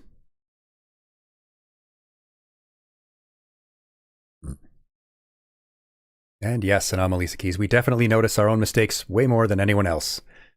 Definitely my harshest critic. People will tell me, "No, your stuff is really strongly branded. The lessons are great." But I always find every little missed detail.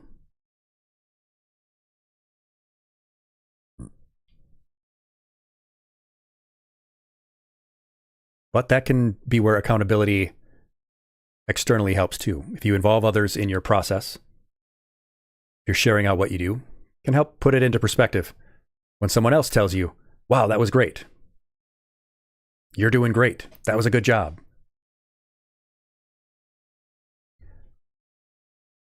That can be sort of positive gaslighting, or I guess counter gaslighting, in that I'm gaslighting myself by telling myself that I'm not that great, that my mistakes are glaring and all that. Someone else's perspective can give you a little bit more objectivity.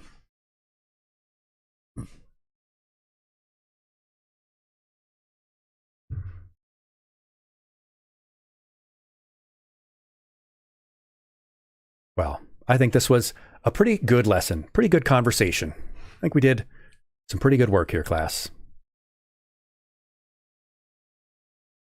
I hope it gave you some help. Hope it helped you put things into perspective and will help you have a even better 2026. Thank you for the gold stars. Yes, Pawnima. One thing that's nice is sharing a bit about our weakness with those we trust makes us less hard on ourselves. Yes, yes, very true. You're all so welcome. I'm happy to do it. I love giving these kinds of lessons.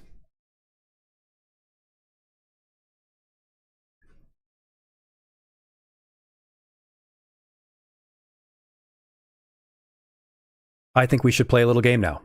I think we should play a little bit of video games. Yes, yes, that's our reward. That's my reward. We have our game content now after our lesson. I'm glad you liked it, Vtuber. We do these once a week, or I try to do them once a week unless we've got other stuff going on.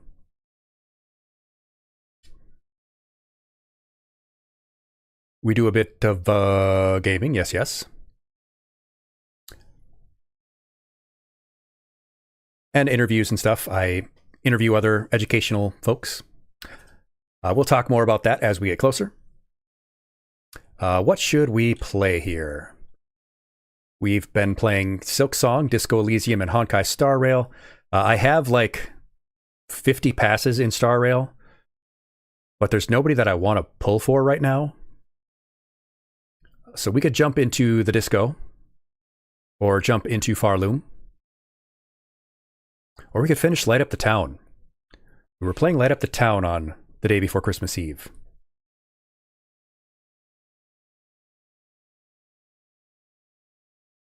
Or I could play Baba Is You. I bought that on the Steam sale. I've never played that before.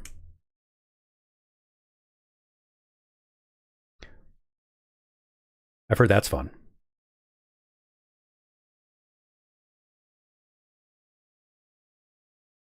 Baba Is You is goated? Yeah. Well, let's load that up then.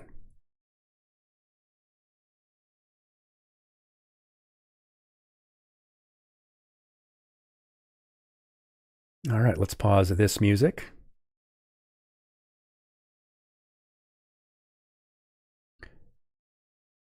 Do, do, do, do, do, do, do. Game activity.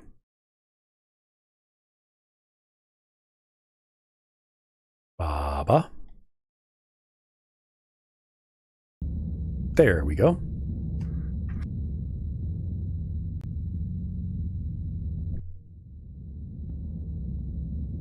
All right.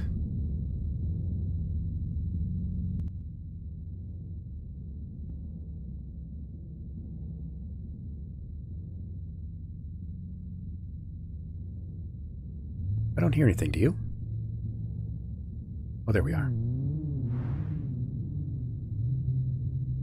Can you hear the game? And is the volume good for you? Ba ba. I see ba ba, and I see wall. And I see rock.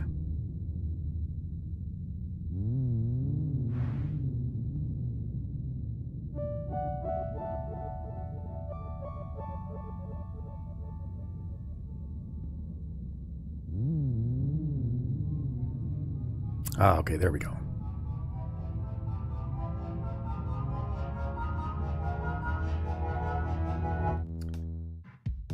Ba-ba is you. Flag is win. Wall is stop. Rock is push. Okay, so we have a ba-ba. I mean, we can just go around. Why even push the wall? I mean, work smarter, not harder, right?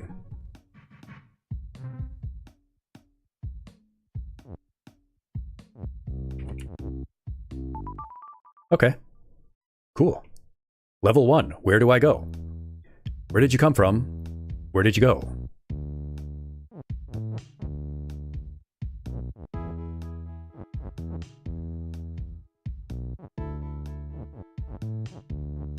Wall is not stop.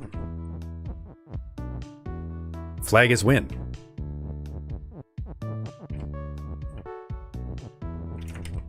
I mean, we could just say wall is win. Yeah, see, I win. I just adjusted my goal.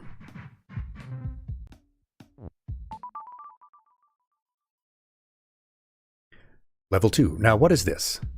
Wall is you. Flag is stop. Blank is win. Yeah, wall is me now. But I want to be Baba. I like the lamb. Oh wait, did we hit a break? We hit a break.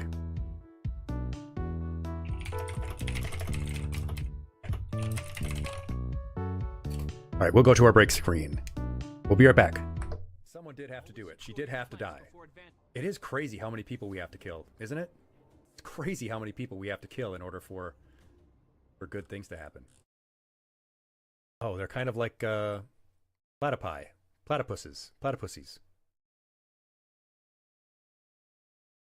Tell me what that platypusy do. I'm sorry. Oh, it's a VCR tape. It's a VCR cassette class. Now you see, a VCR is an ancient technology where inside of a plastic shell would be a spool of magnetic tape. And on this magnetic tape would be inscribed audio-visual information. And you would put it into a special device that would be connected to a monitor, and it would be able to play this audio-visual information. Yeah. Extremely primitive technology. I'm not just a pretty face, you know. You aren't even a pretty face! Got her! Oh. May I venture to know the illustrious names of my heroes? I'm Aegis. I'm your illustrious hero. I'm your lustrous hero. I'm your lusty hero. I'm so far away. I'm so far away. I've been changing, but you will never see me now. Now I'm blaming you for everything. There is a 0.00% chance that any of you know who the hell that is. So, enjoy that. I apologize if I aroused you from some deep slumber. Slumber, long sleep, but now is the waking. Oh, she's woke. Growth, time of birth. The time of birth approaches. And she's preggers! Congratulations! So many labs and universities and researchers worldwide would have to be colluding for a long time to suppress this. It just doesn't seem feasible. And to what end? Because they, I guess, want more people to have autism? That takes us back to our first... There we go, class. Shorter break than I expected. It always creeps up on me. Anyway, alright. So we are Wall. Wall is us. We don't want Wall to be us. We don't want Flag to be Stop either. We've turned off Flag is Stop. We don't want to be Wall. But we don't want to be Flag either. We want to be Baba. There. Now Baba is me. Undo or restart. No, I want to be Baba.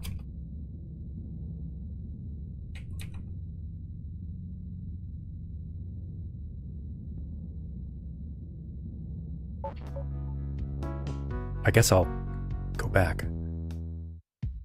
Oh, I'm Baba, but there's no Baba to be. I mean, I guess it could be Flag.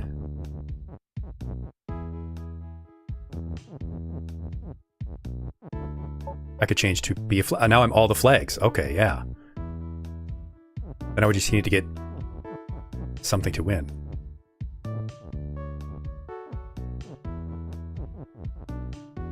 I can't move Flag, but I can move you. And is. Flag is you, but I'm already Flag? Okay, yeah, that didn't work either.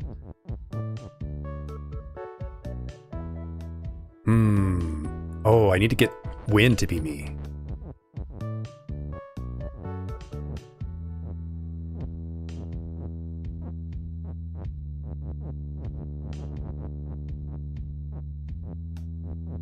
I think I may have made a mistake.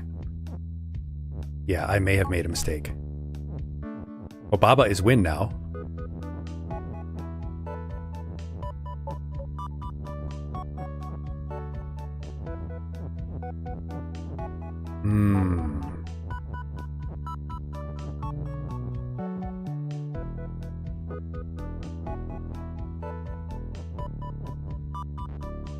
I need to reset this one. So I don't want Flag to be Stop. Now Rock is Stop.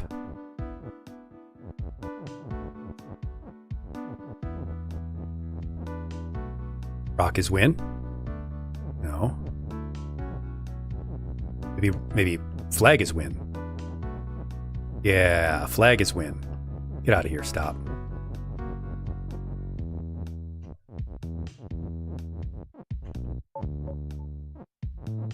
Get out of there. Flag is Win. A winner is me. A win-rar is me.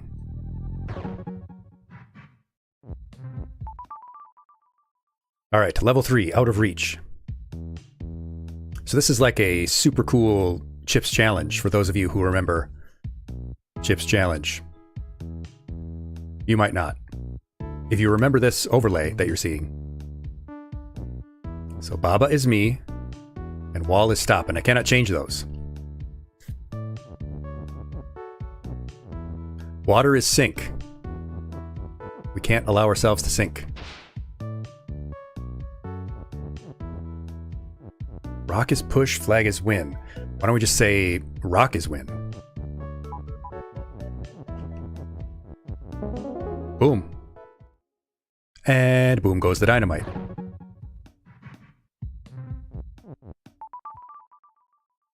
You remember Chips Challenge, Ivy? They actually have it on Steam now. It's not like a perfect version as far as I can tell, but you can get it on Steam. Baba is me. Oh no, Baba me? No, that can't be it. Can't be it either.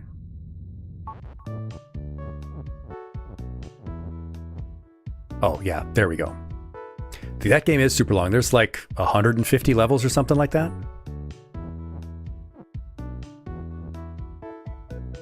Ooh, we could... Lava is lava. Baba is melt. Lava is hot. Lava is hot.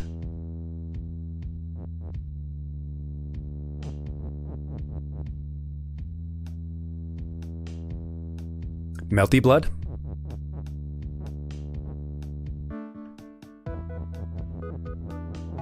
Baba is lava? Hold on a sec. Hold on a sec. Can we do Baba is lava?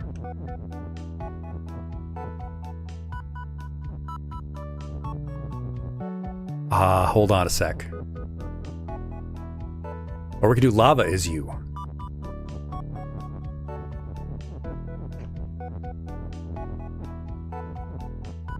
No, because we can't get this up.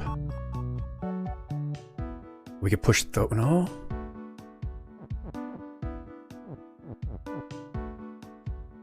Wow, they really cleverly made that so you can't. But I want to check that out. There's got to be some way to do this. I have to push it left or right. And I can't push anything up into it. Well, I guess I also can't push them away from each other because I will be nothing. I am so glad you dropped in, Vtuber. Hope to see you next time. Typically on Tuesdays and Saturdays. Sometimes on Fridays, but it was great to see you. And I appreciate all of your fantastic comments and contributions to the lesson. It's great when we have the interactive classroom environment. It's what we're going for. We'll see you next time, Persian. All right, Baba is me. Rock is push. We could make rock also lava.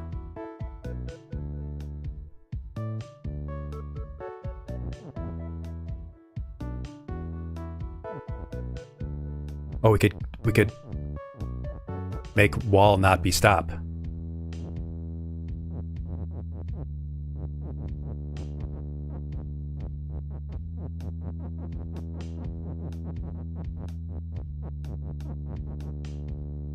Oh no, it doesn't work.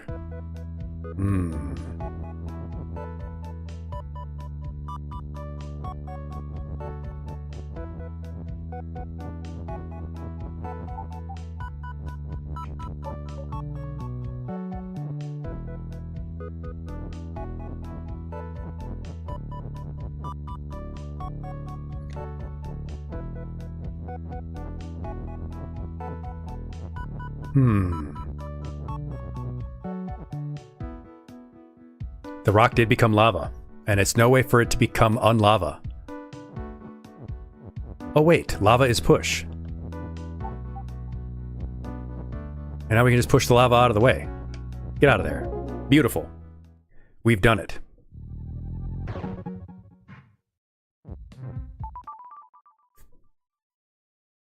Level 4, still out of reach. Rock is push, Baba is you, skull is defeat.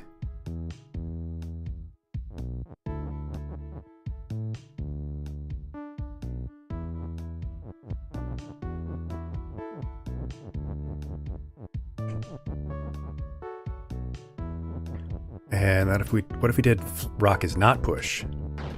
Oh.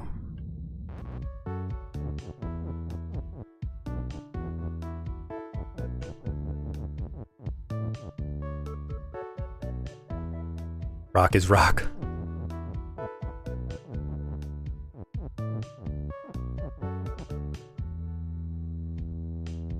If rock isn't push, you just go through it, so the skull is not gone.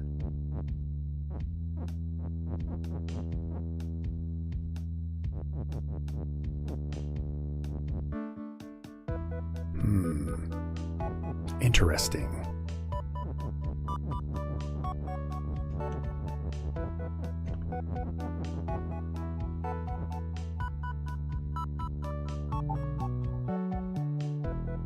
Rock is skull? I don't know how that worked, but it worked. I'll take it. Level 7, grass yard. It's not always greener. Baba is you. Flag win, grass is stop. Wall is not stop, grass is stop.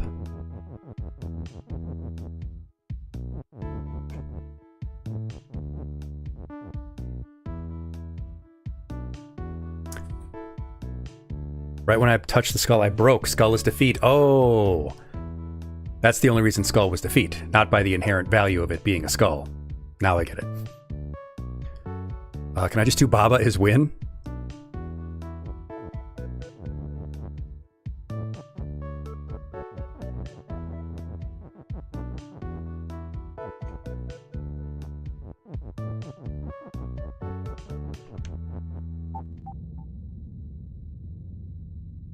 How'd that not work? I'm win. A winner is me. I'm literally winner. I literally turned myself into the winner. I couldn't be more of a winner. I'm writing a bug report.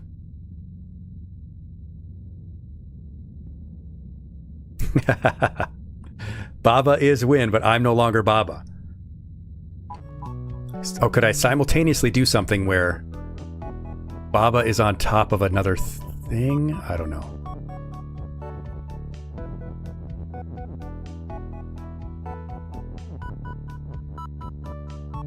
Can't push flag either.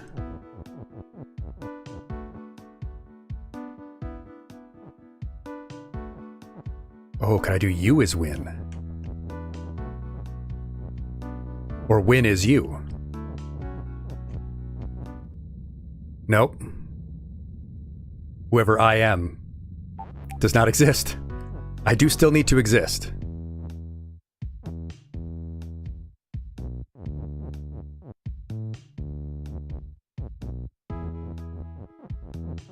I got it. I got it. I'm gonna do this. Somehow. And it's gonna be both Baba is flag and Baba is win.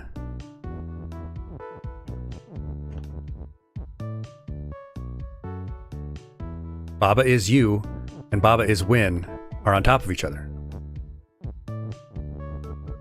Oh, come on, that should count. You gotta give me that one.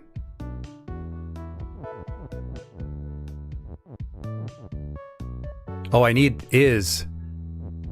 use the is twice. I need the is to be like an acrostic. Yeah, I got it. Now I understand.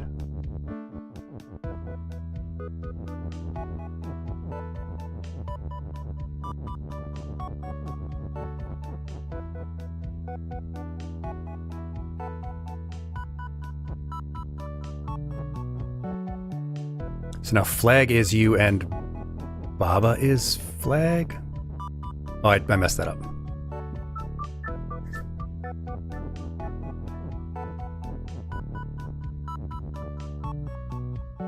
Yeah, and I can't move the flag.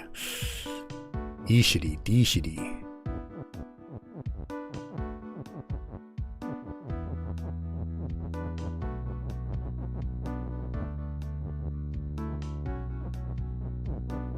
There. Okay, I'm getting it now. I'm learning. I'm beginning to believe.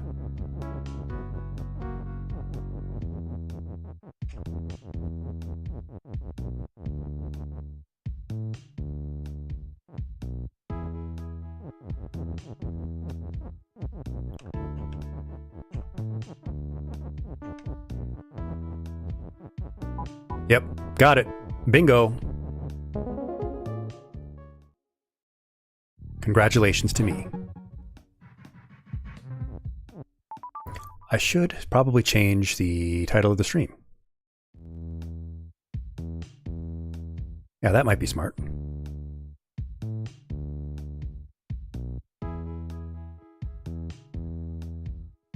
Yeah, show me, don't tell me. Show me, don't tell me.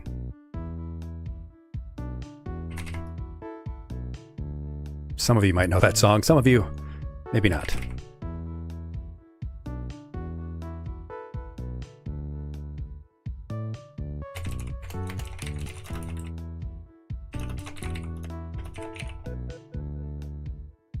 There we go.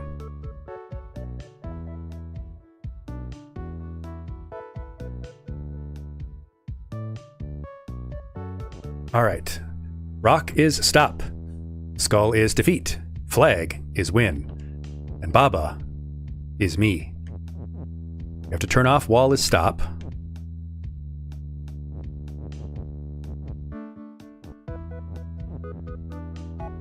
Can't turn off those.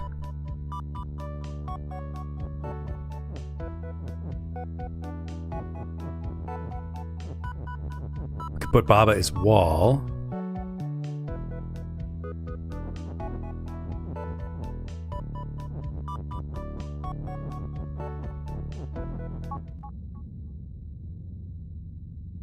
Oh, but wall is also stop, so I can't move.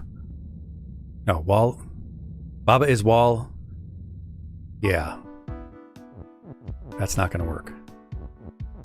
Don't want Baba is stop either.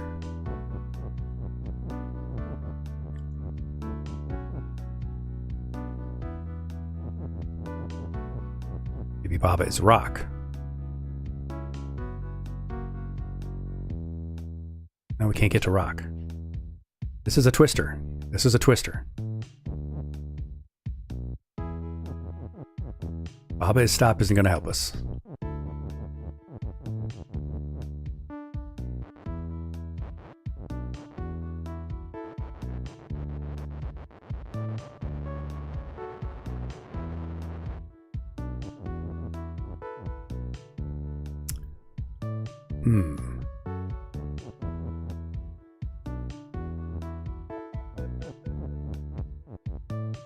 Baba is wall.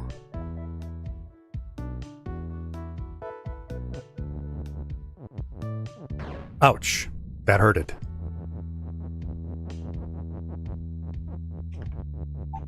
Baba is stop. I had to give it a shot.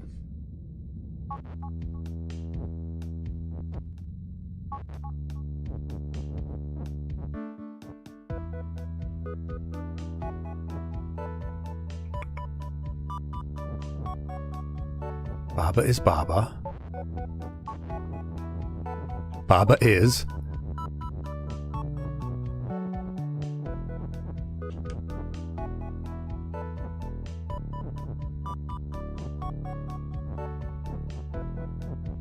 Baba is skull. Now we can't get it to move left. Oh, we could maybe do this. Baba is... No. Wait, now Baba is wall and Baba is stop. Or Baba is me and Baba is stop.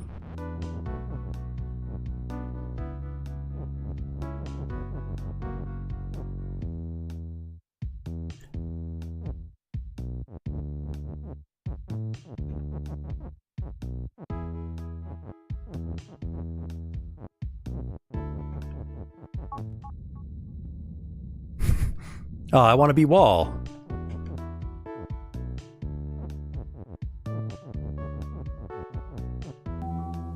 PokeChess has followed. Come on in, find your seat. Thank you so much for enrolling in my little classroom learning community. I'm doing great. How are you? We just finished a lesson on New Year's resolutions. We talked a little bit about the history, why most of them fail, what most people do wrong, and how to do them right. And now we're playing some Baba Is You, my first time ever playing this game.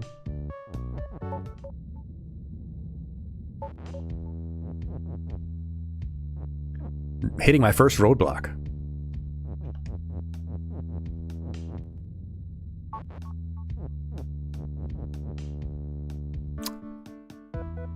Baba is. Yes, Baba is.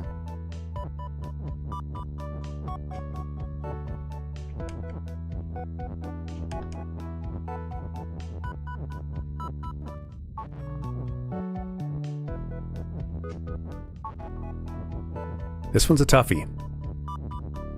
I'm not sure, because I can't get up to the other three terms. Nothing I can do there.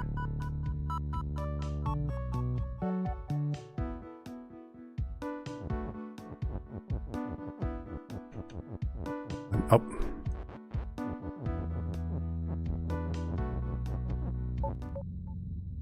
No, Baba is you and Baba is wall. Doesn't... Oh, maybe because I'm on that piece of wall.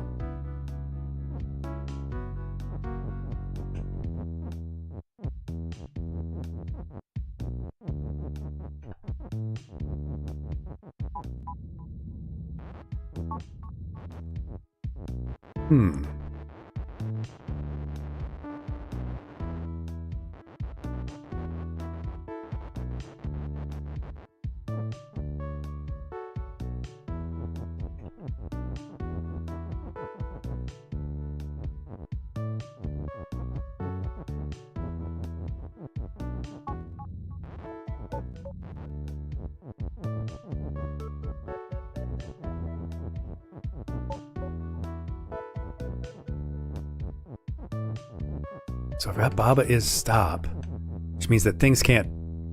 Wait. I'm also stop.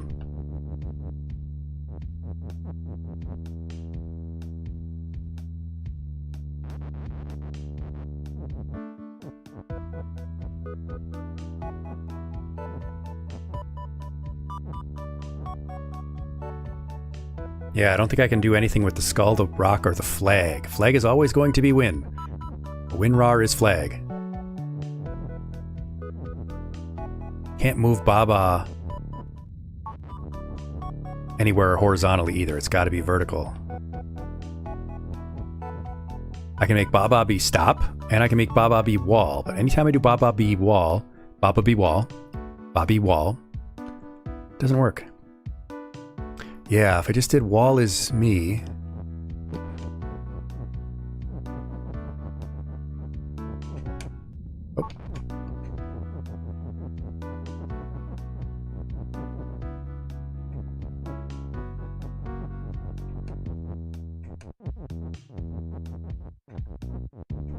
Let's try this.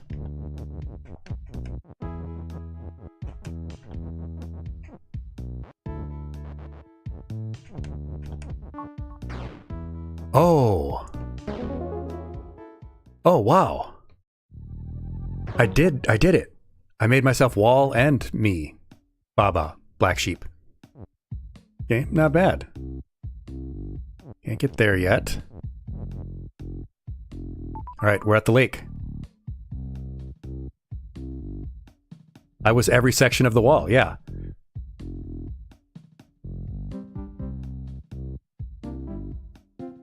Yeah, sure, Poke Chess, I don't mind. I don't know anything about this game, honestly.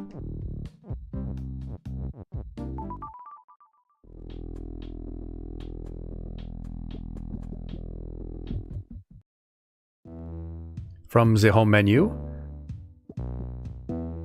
play levels, get new levels, use level code, RR, QU, dash, T9, W, DP9W.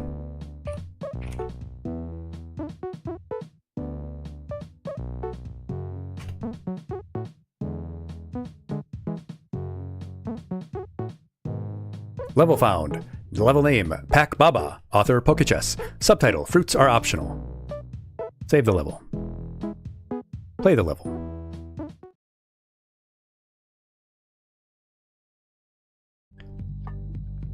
Ooh, some interactions are left to be discovered through playing. Skulls turn dots into bricks. Skulls turn dots into bricks and bricks into dots.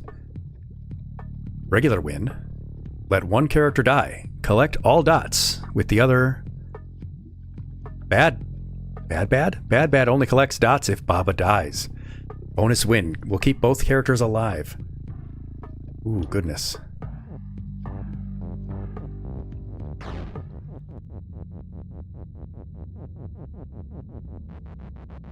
Okay, let's restart that. Okay.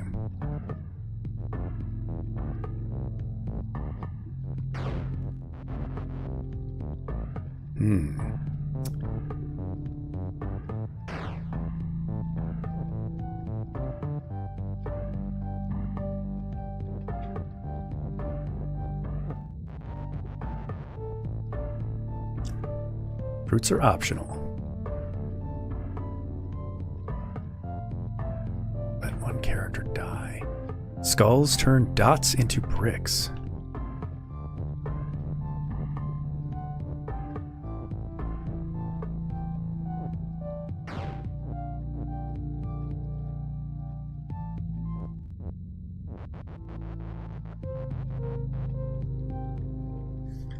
Wow.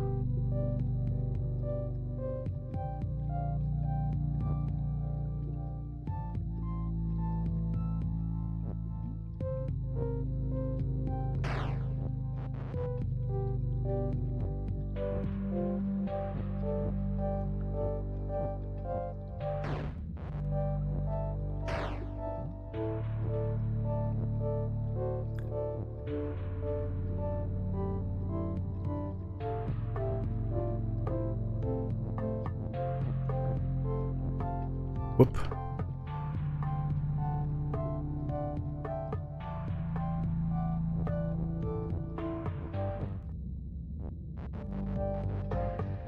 Oh.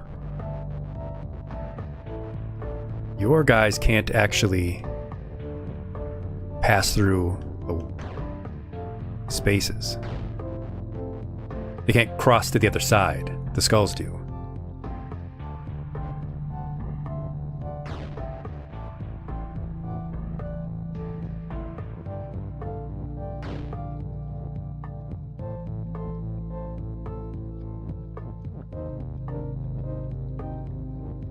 Uh-oh.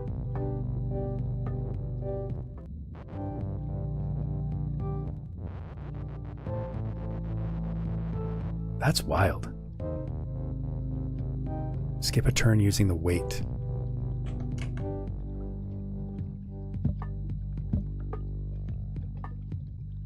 There's a weight?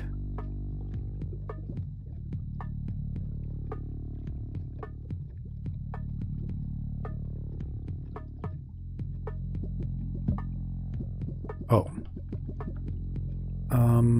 Controls. Oh, weight is A.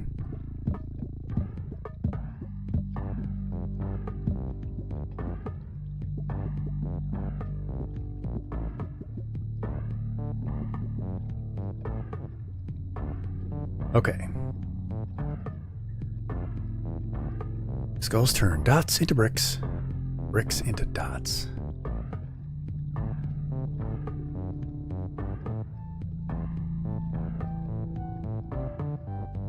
They just go back and forth.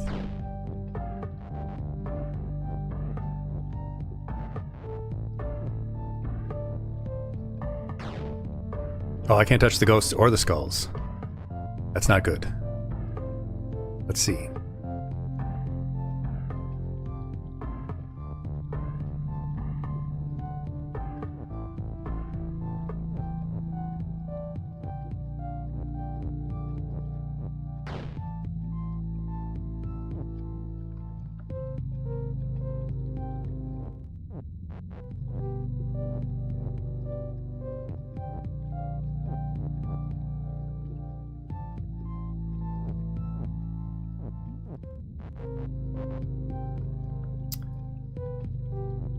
Where am I trying to go?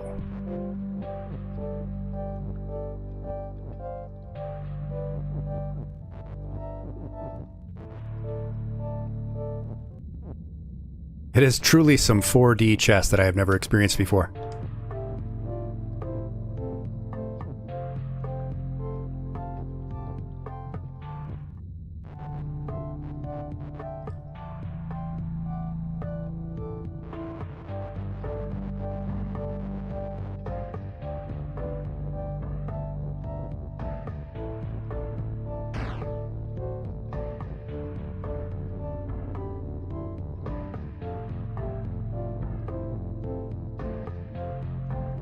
Oh no.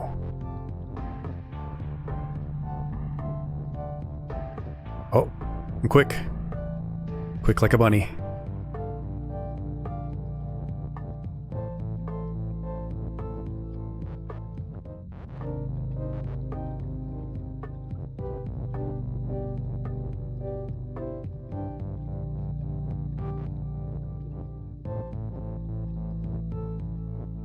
Dang. That's not going to work either. Where am I trying to go, actually?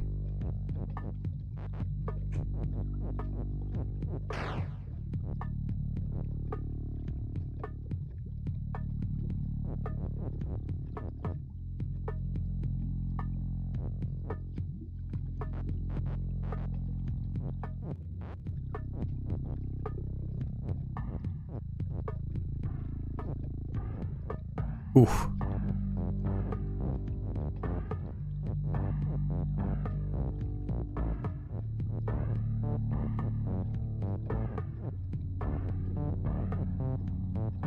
Oh, you start.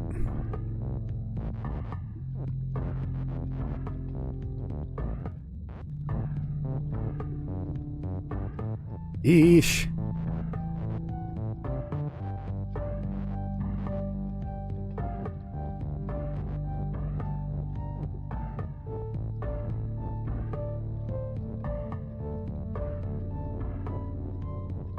Oh no. I got close. Oh, Bad Bad only collects dots when Baba dies. So I have to let Baba die.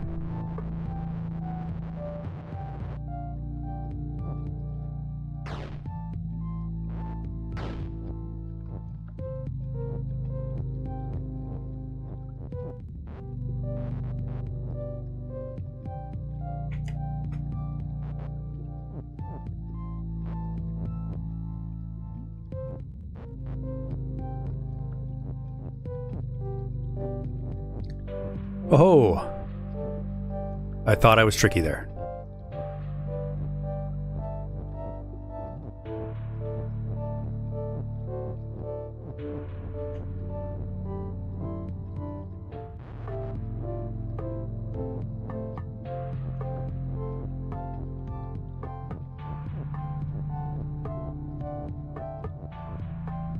Uh-oh. Uh-oh.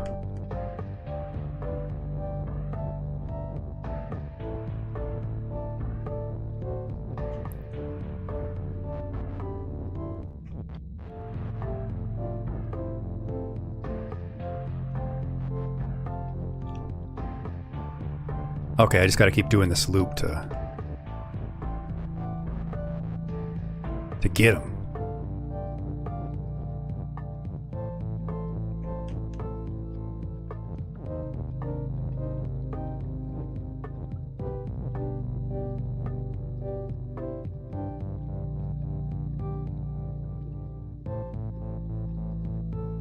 Let's see.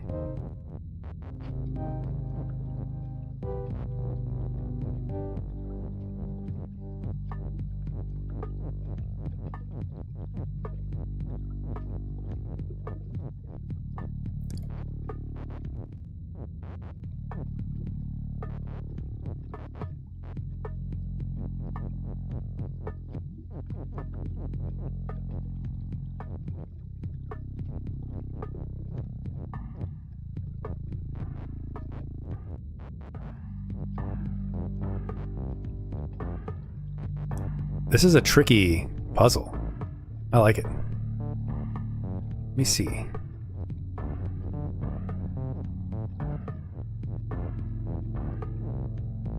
Yeah, beating it with both is going to be an extra special challenge for me.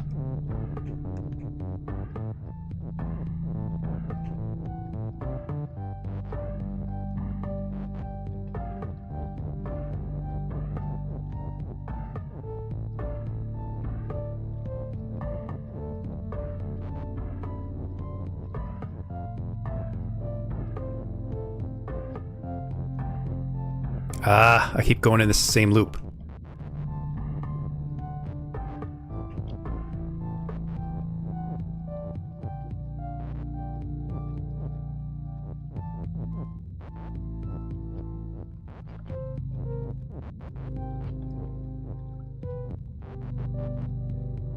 Baba is lunch for these skulls.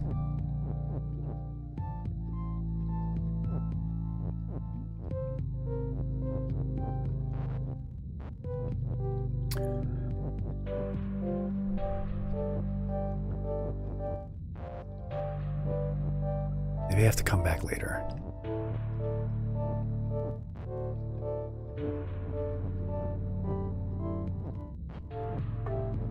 Oh, got it.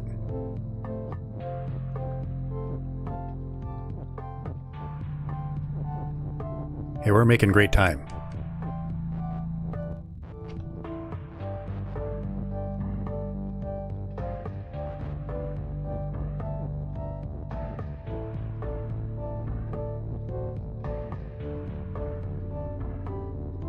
Yeah, this definitely has a bit of a learning curve, but once you get it,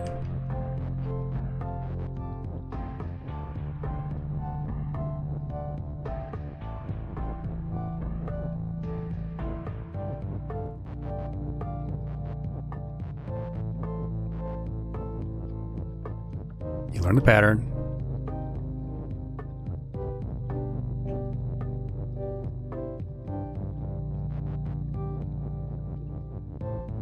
I gotta find my way to the other side of this.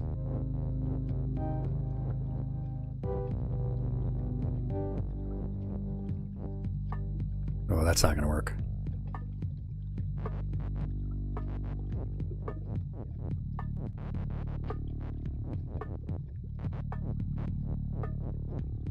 Ooh, that's tight.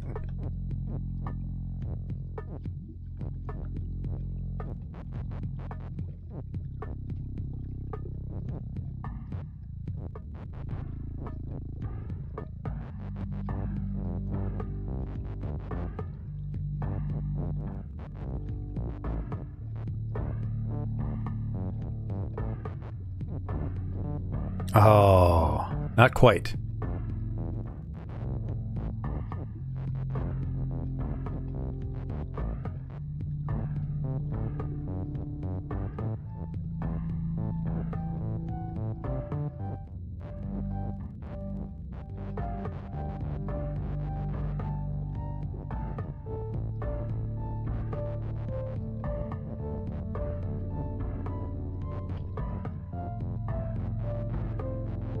This is possible, right? I mean, I'm sure it is.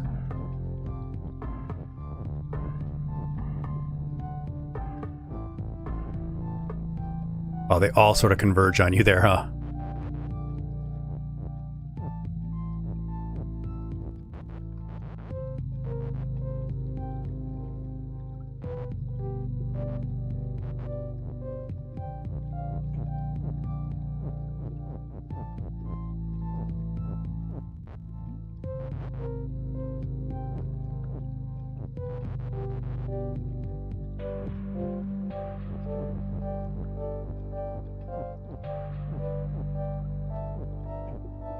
Okay.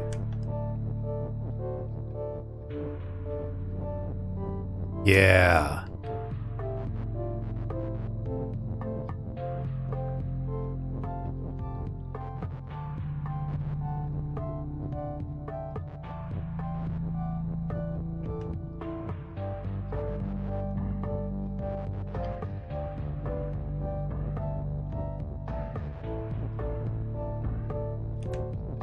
Okay.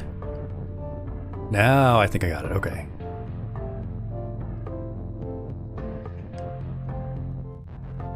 Can't get greedy.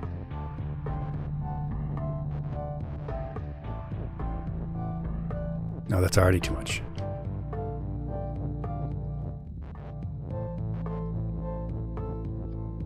Oh. You're approaching me, huh?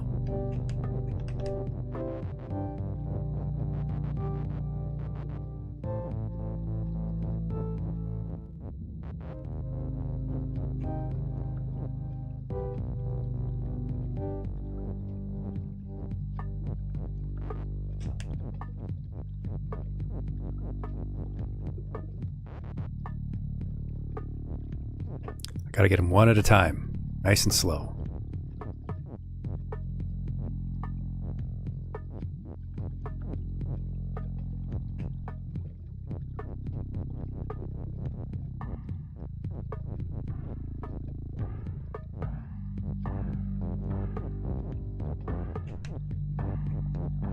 Got it.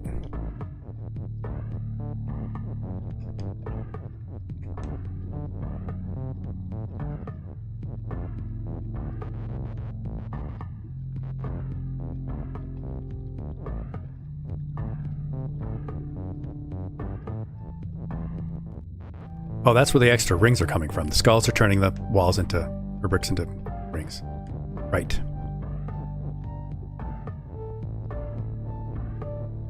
Oop. Did not want him on my tail.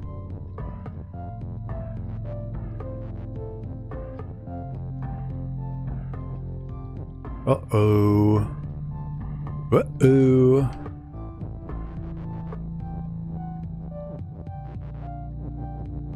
Just wait for the next cycle.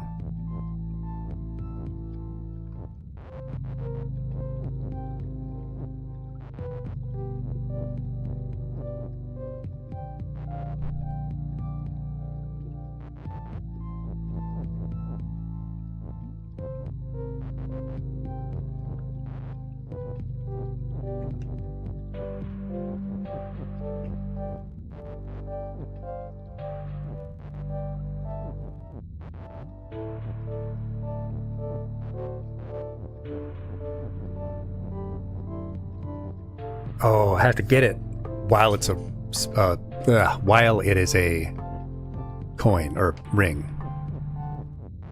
Okay.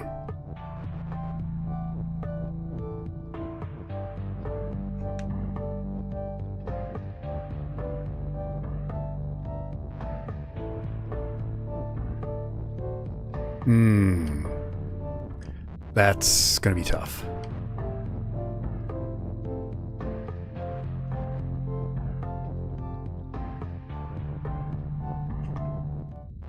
Damn, how is that even possible? There.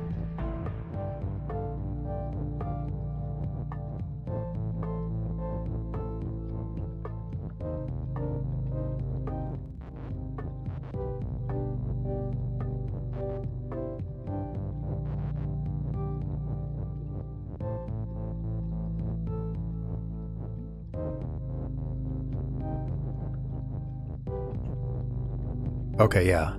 Get the ring.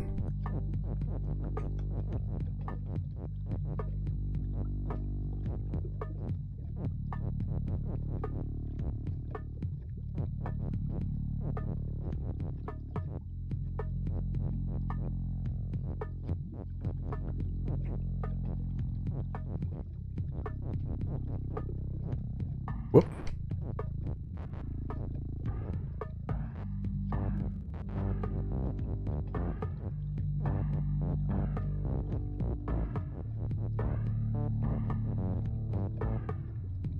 No, that's not going to work either.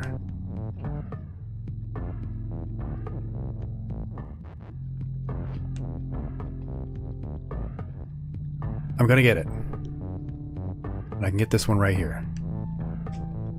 Beautiful.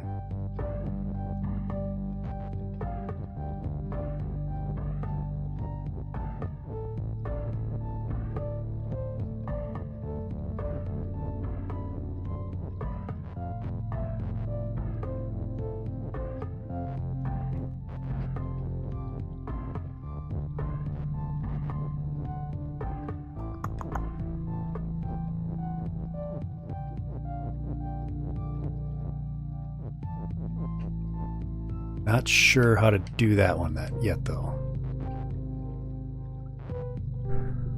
Baba is me.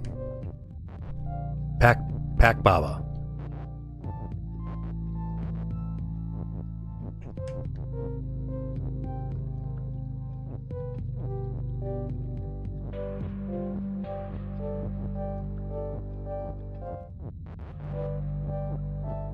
There we go. Or not.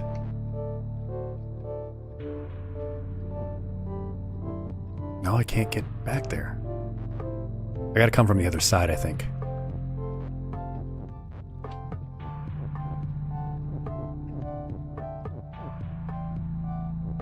Yeah, I gotta be coming from up.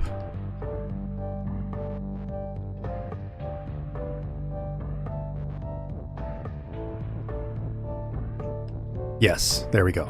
Only 2 more left.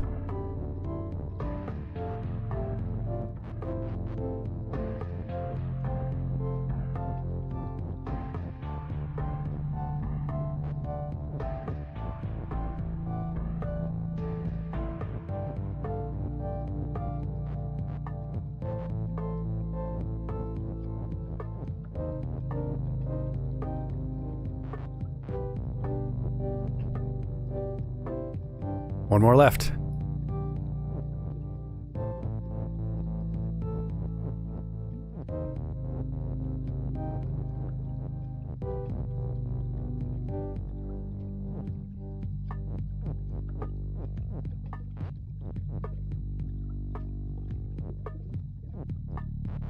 Hold on.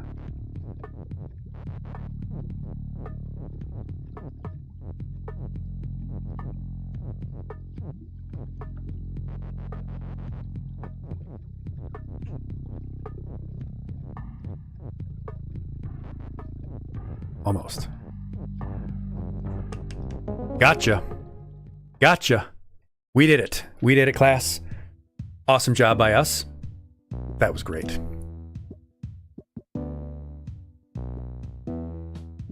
We'll keep that one on tap. I'll try to do the harder one harder version later. Let's back to the main quest for a little bit, since we're still getting started. Level Lake 1, Icy Waters. We're underwater. We are breathing under the water. Yeah, that was a fun level. Baba is you and Baba is sink. We don't want Baba to sink. Let's make Baba not sink.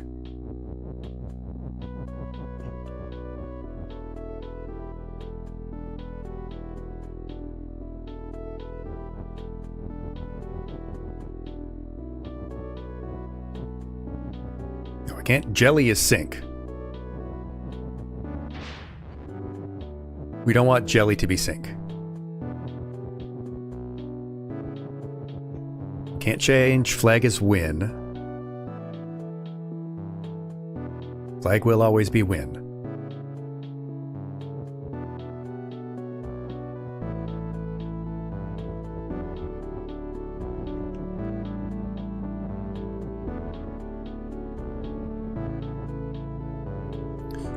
Baba is you. And Baba is wall. Baba is you.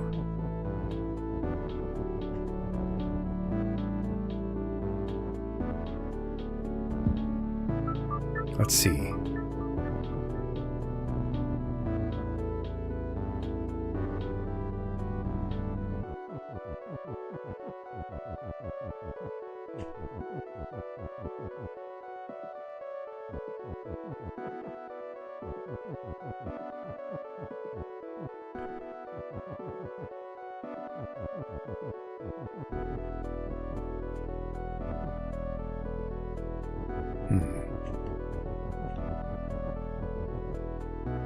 You're welcome, Pokechess. I enjoyed it.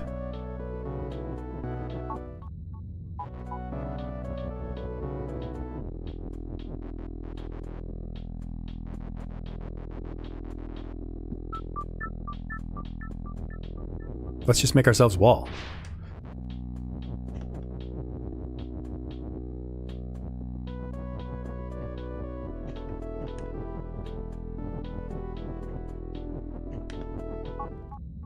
No, that didn't work either.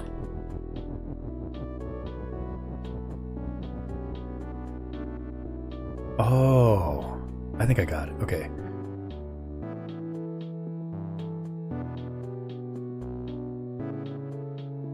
Because we can make flag is win and something else.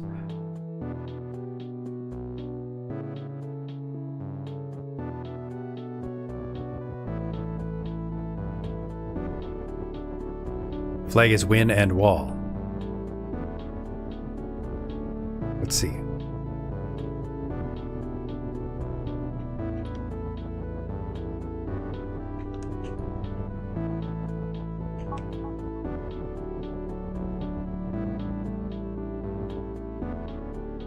Not as successful as I was hoping.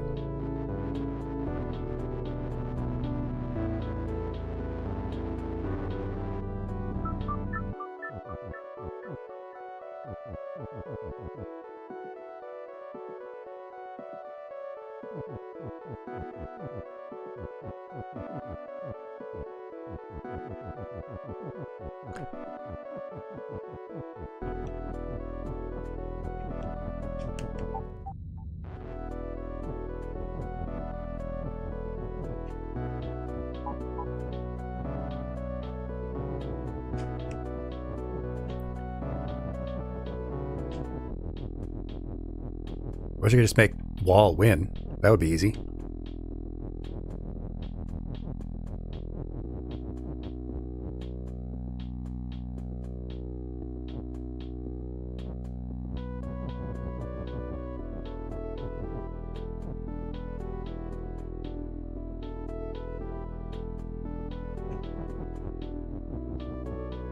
Wall is wall. That's a toughie. I don't know.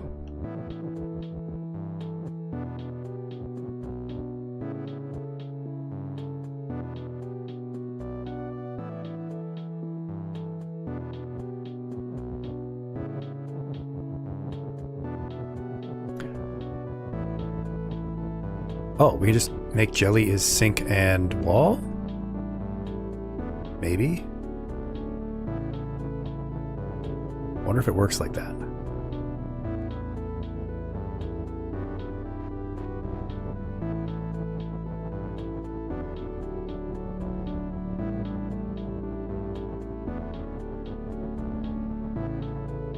No, it doesn't go around corners. It has to be that. Interesting.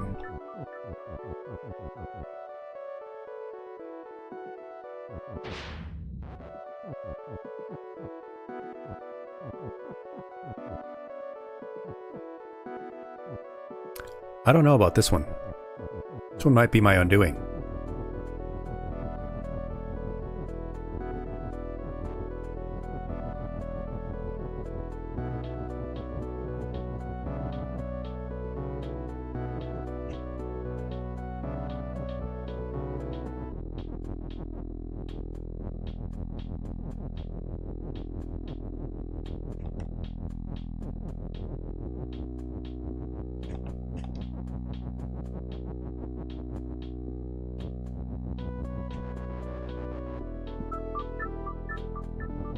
Baba is win.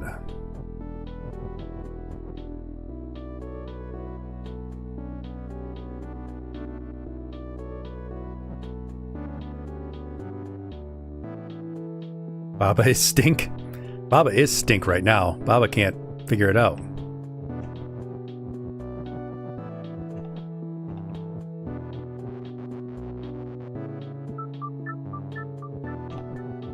I am stink at this. So Baba does not sink, but jelly makes me sink.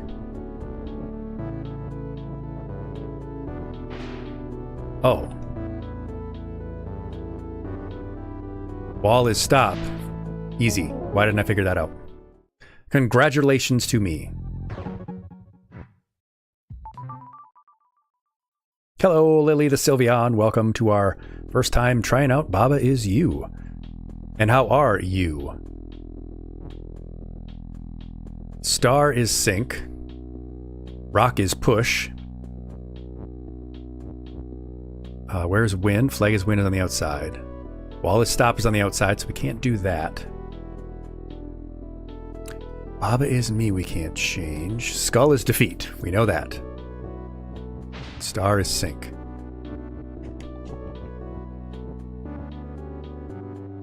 There's a crab over there, too.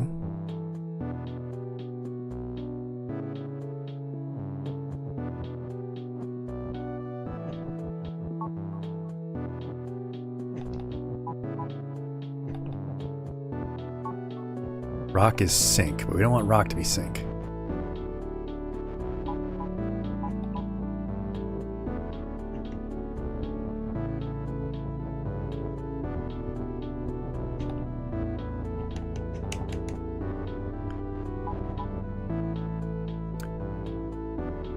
Rock is star. Star is push.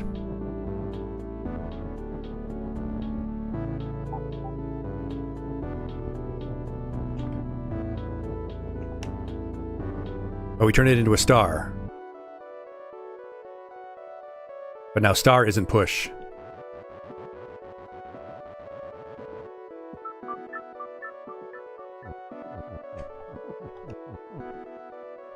We do rock and star is push.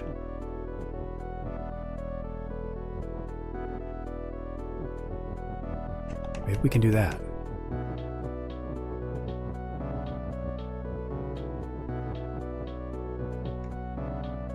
No, you can't.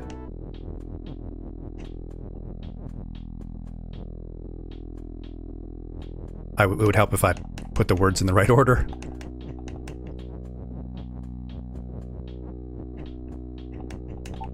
Rock and star are push.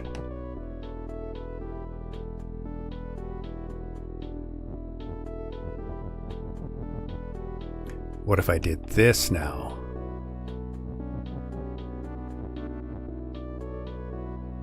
Shoot. I think I know what I want to do, though.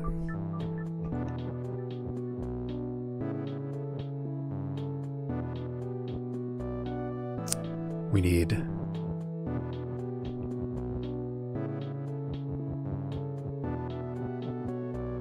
Rock and Star to be push, so that we may push them. And we push the star on the skull. And we say Rock and Star is now sync. And it destroys the skull and we win.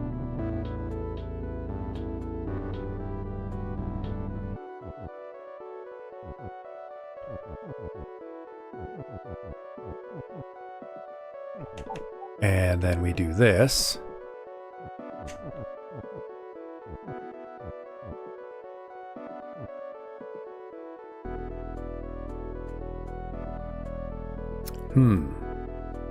Almost. We still need to get rid of one of these pieces of wall. We need to make...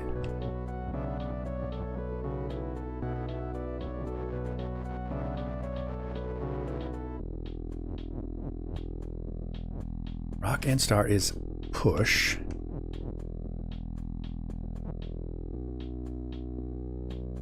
Maybe we control something outside of the wall. Can we do Baba is crab? No. Baba is crab and push?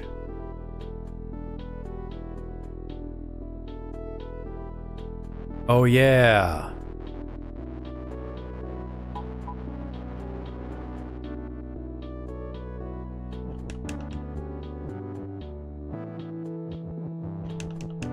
Crab and Baba is you?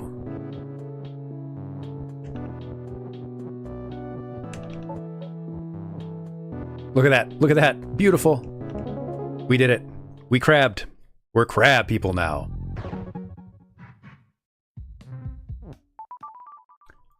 Oh, I guess we are in Ad County. That's okay. We'll see what we can do with this one.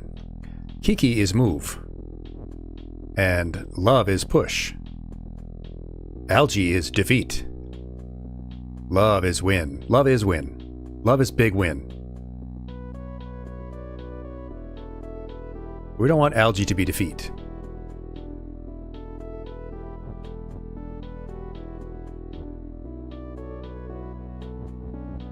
Turn Kiki move off. Can't push them.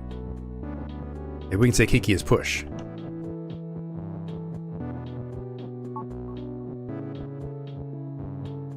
Or love is Kiki. No.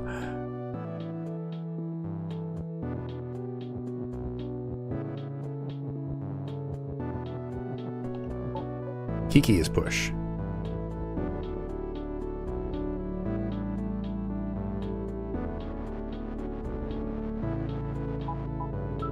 Sorry, we already destroyed love. That doesn't work.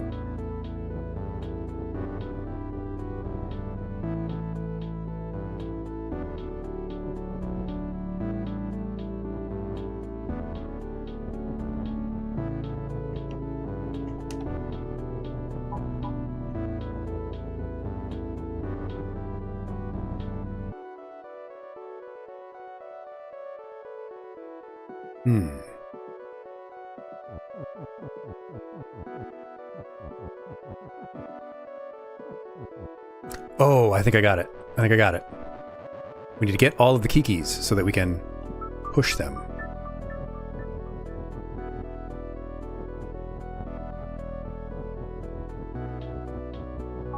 Or we get them to move.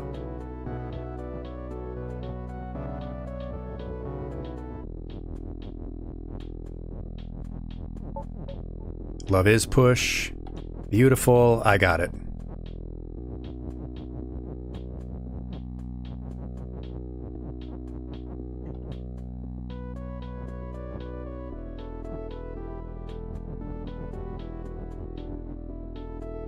There we go.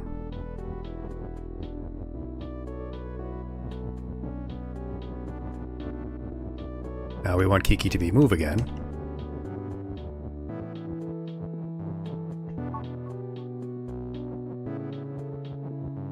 Look at that.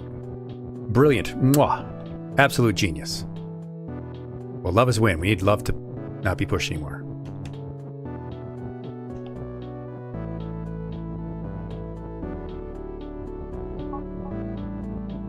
Bye, Kiki. Love is win.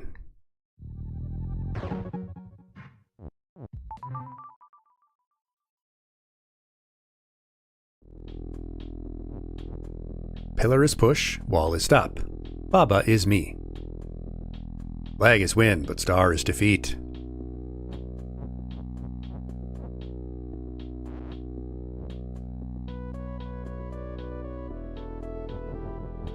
Got it. I already know. Need to push some of these in here.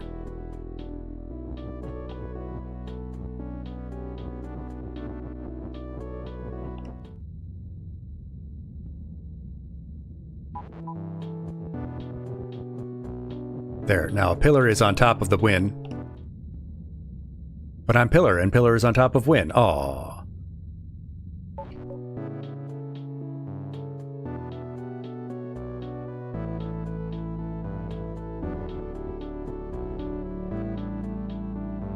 Oh, I need the pillar word. Right.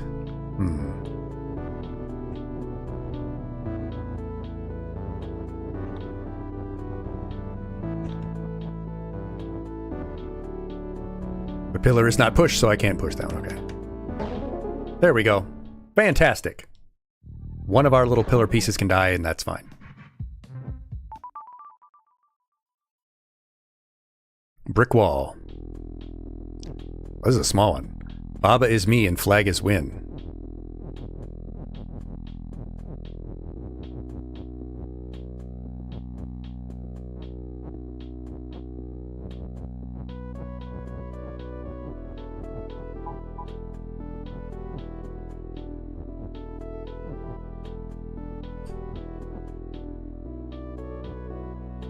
Now flag is me.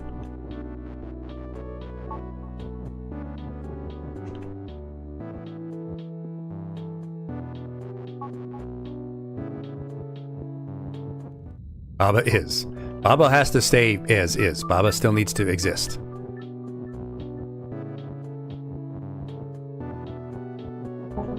Baba is win.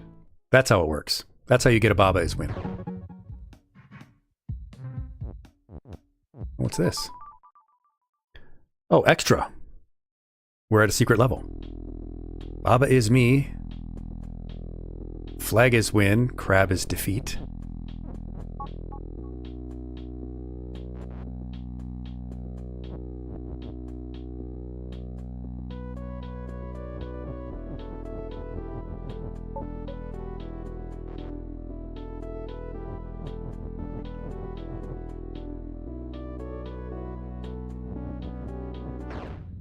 Oh, flag is defeat right now. That's right.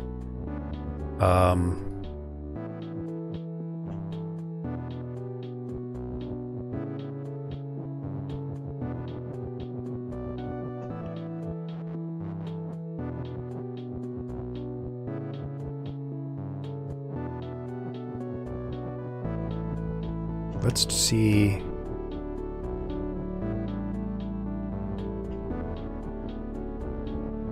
See if this works. Baba is rock. Oh, I moved the rock too much though.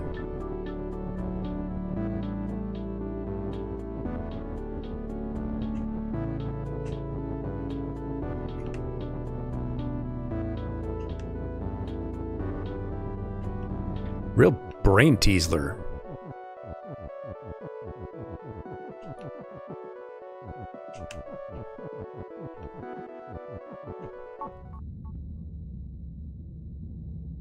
Why can't I be both rock and me?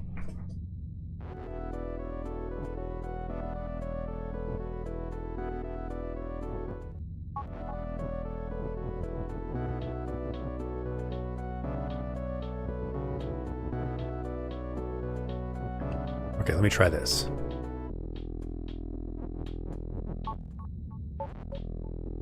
Why can't I be rock? I want to be rock. I'd like to be a tree.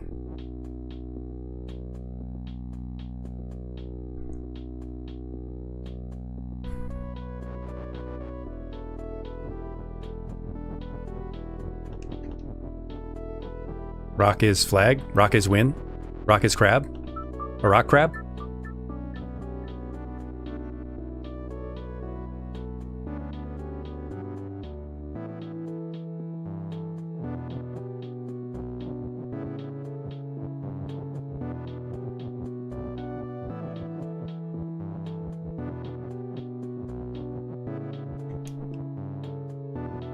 Baba is push?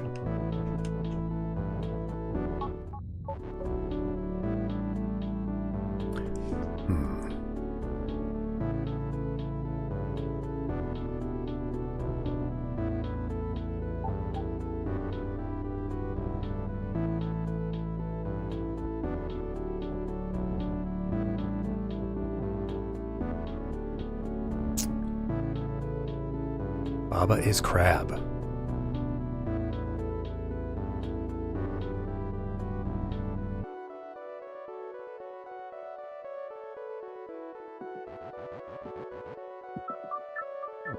These are really great puzzles. I do have to be Baba, though.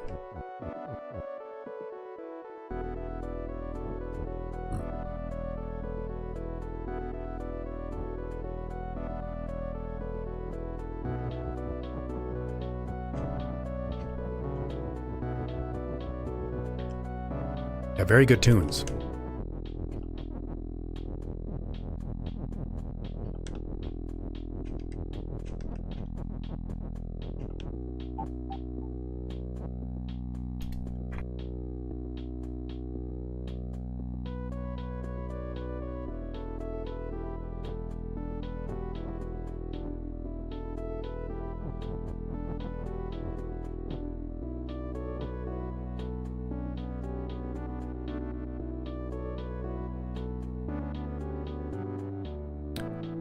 Rock is stop.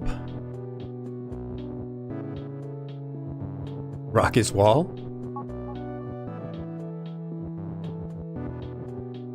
That didn't help.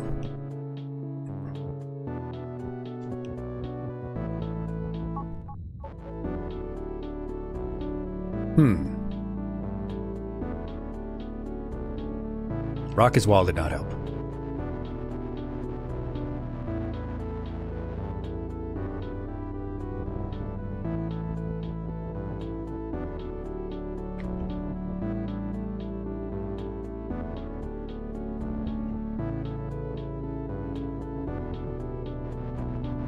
Okay, I have a weird idea.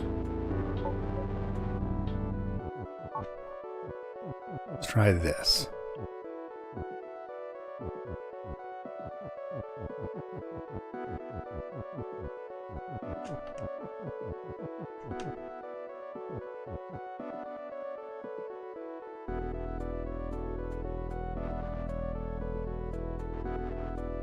Oh wait, crabs are not defeat yet.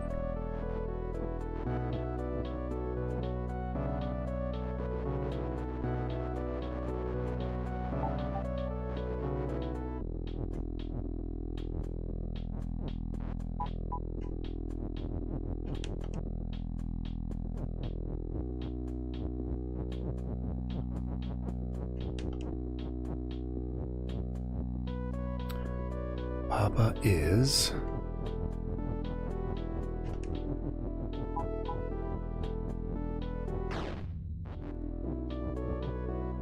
Yeah, these stupid crabs.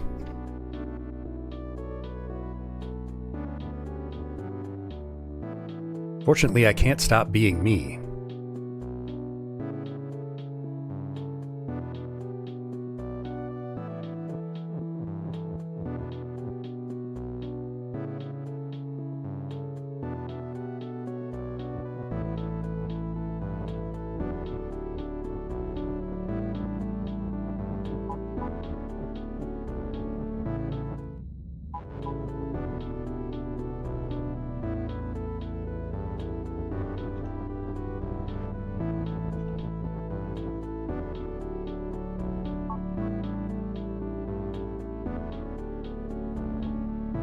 Now crabs are stuck on defeat and flag is stuck on win.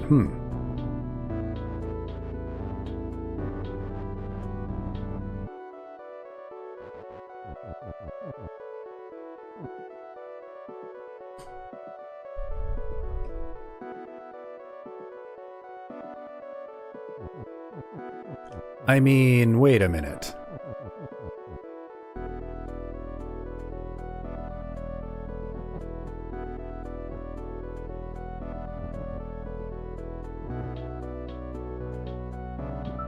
Yeah, this one is a sticker.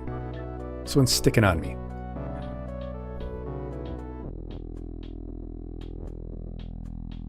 like to make Bob a crab, but I can't get the U up to there. U is crab.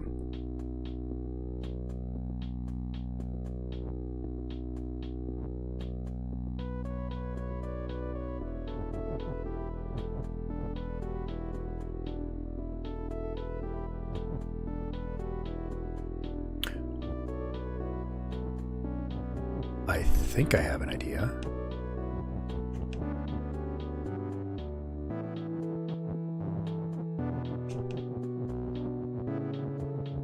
Rock is crab.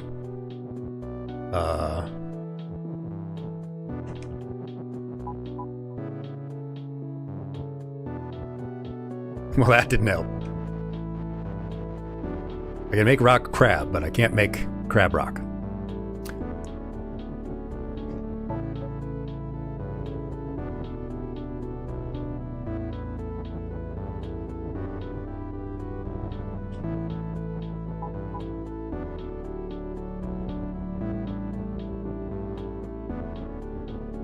Weird. Yeah, I might be stuck on this one for a little while.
No, can't push crab.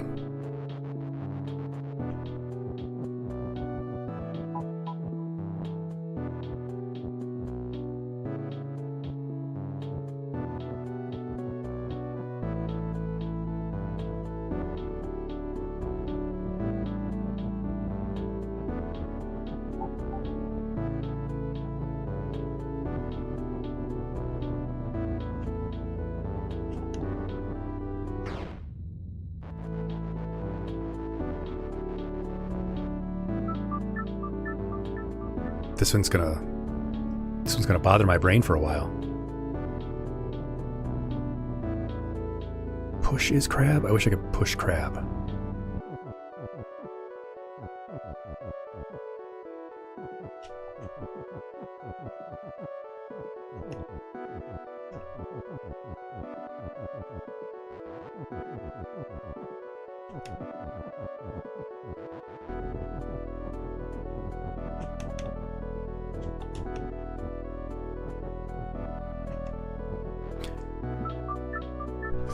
I might have to come back to this one later.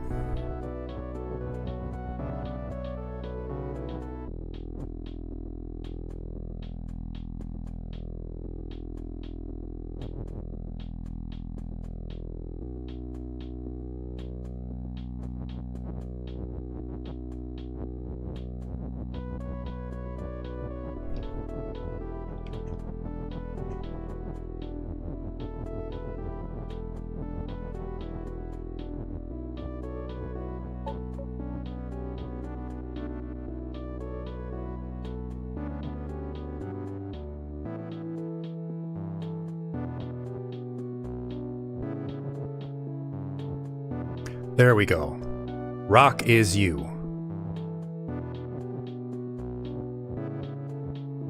Flag is still currently defeat. Now I'm both. Or was.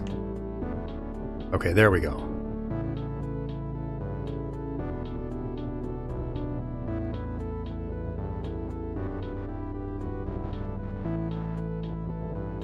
Rock is push. Baba is still me.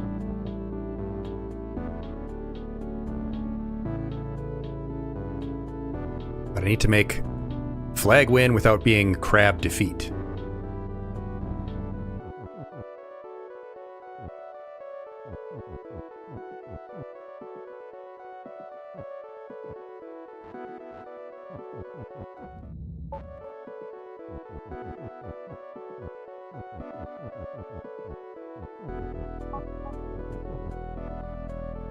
Okay.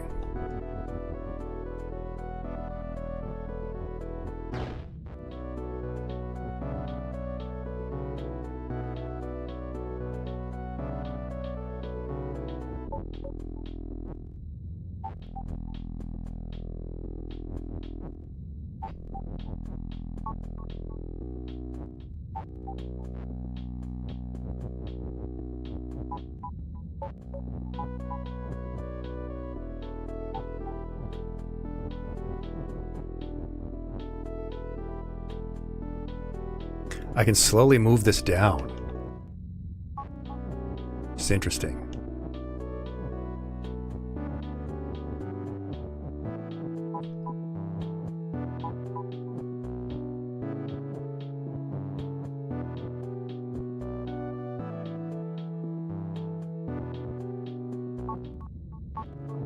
Need to keep the is going because now I'm rock and push.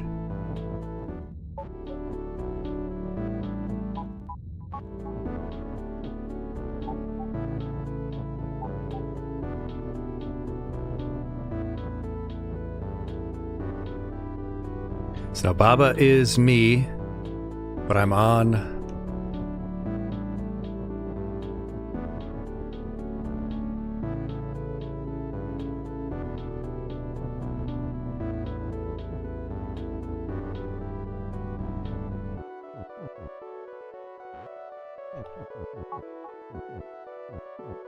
Wow, this is so weird.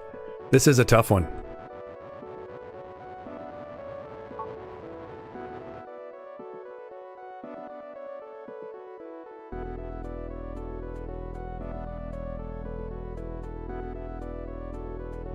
Oh, I need to get the rock past here. I get it. I think I got it. I think I got it.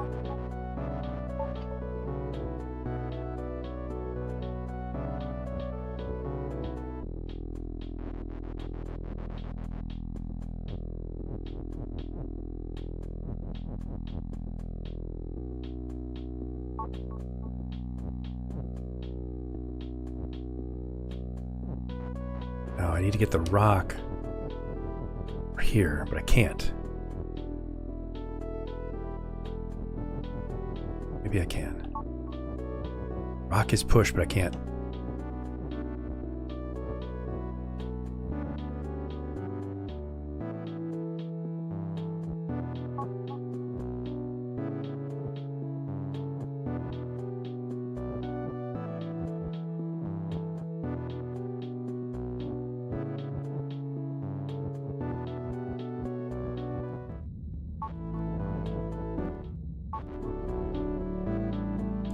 Can't push Baba though. Maybe I could. Maybe I could make Baba push.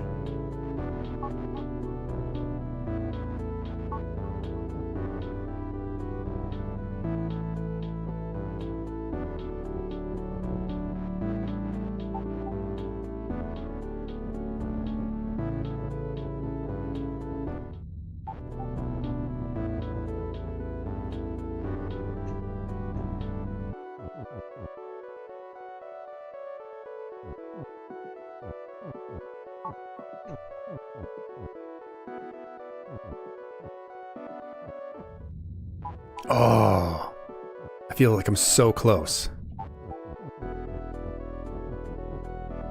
I just need to be able to push Baba.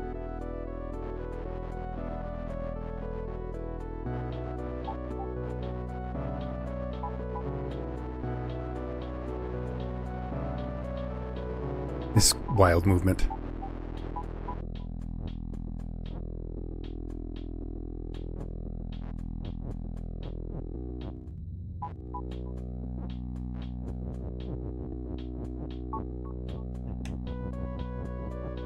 Okay, I get it.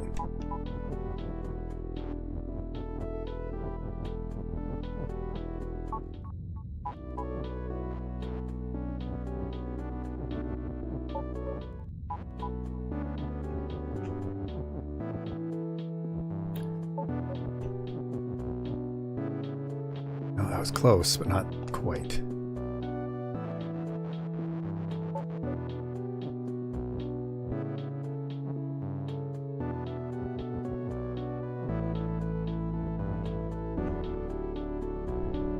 Need to get that rock pushed over there somehow.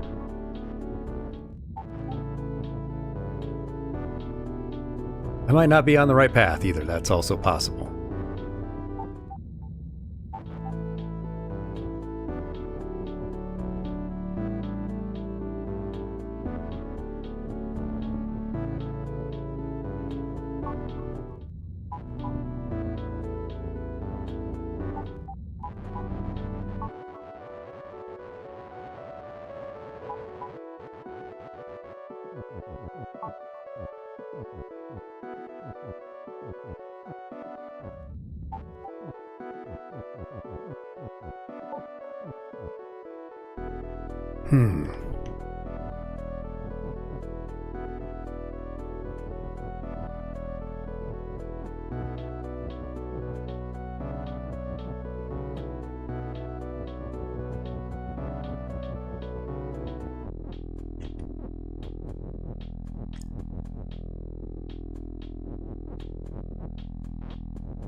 Okay, okay.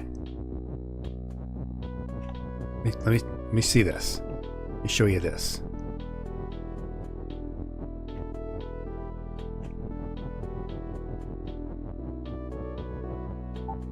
Baba is push.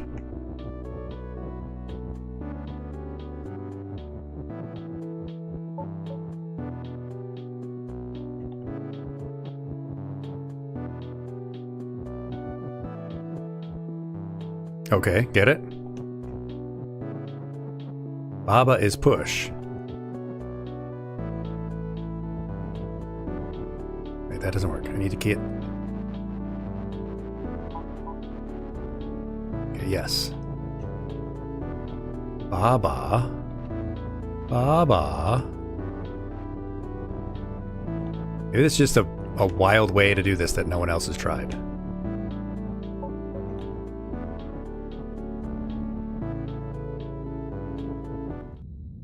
No, that's not going to work because I can't...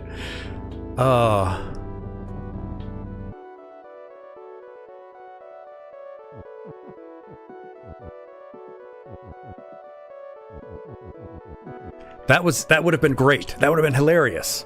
I could have just pushed Baba all the way over there.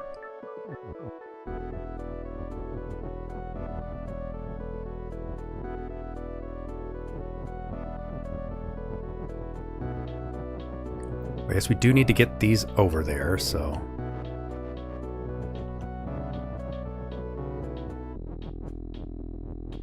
This is probably not the right way. It's okay. Trial and error. Rock is push, Baba is me.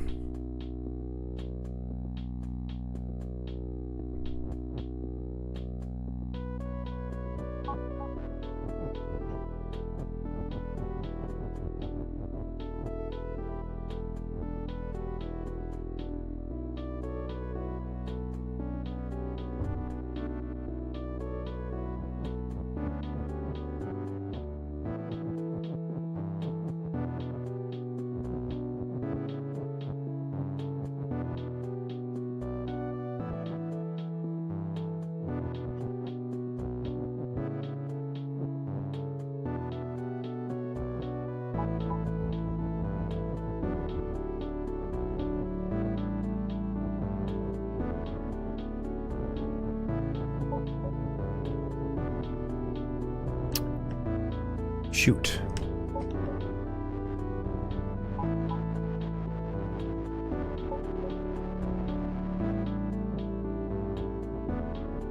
I can't get another is over here. Well, I guess I can do this.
Get over there.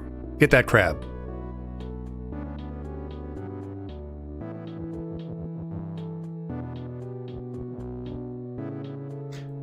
Oh, is it much simpler than this? Is it so much simpler than this? And I just need to be like...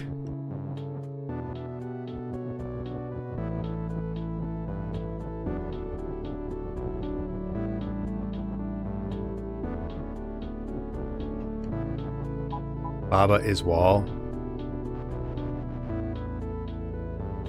Or you are wall.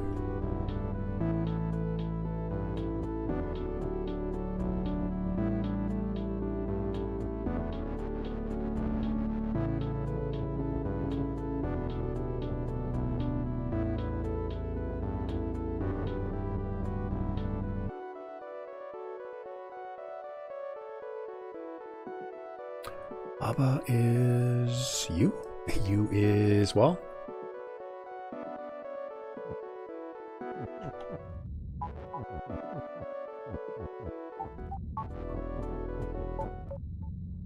Well, I made two U's. Brock is Baba.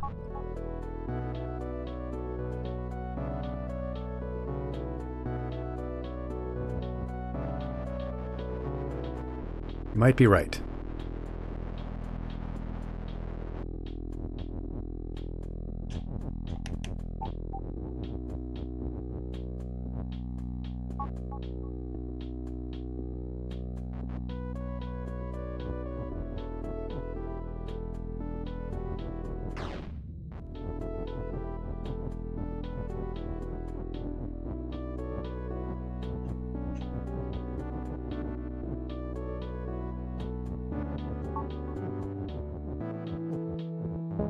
Oh, God, it was that simple. Well, that was an extra one. That was just an extra one. Oh, I don't want to do the second extra one. Let's just do one more regular one. We'll try one more. Level Lake 6 lock. Oh boy. Now we've got some real Chips Challenge stuff happening here.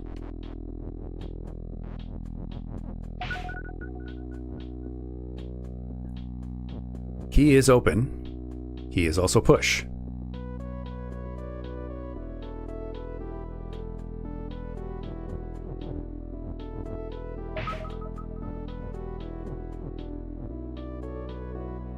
Rock is key. Turn this other rock into a key.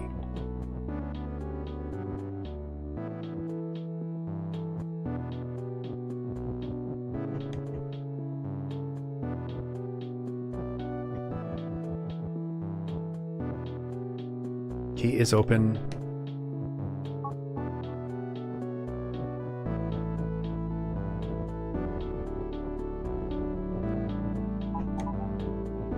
Key is rock. Rock is key.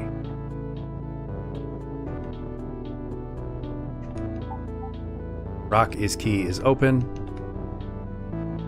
And back to push is key.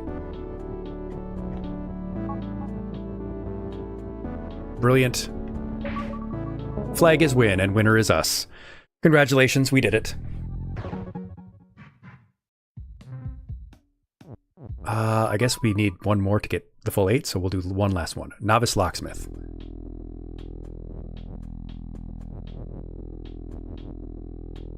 So we need...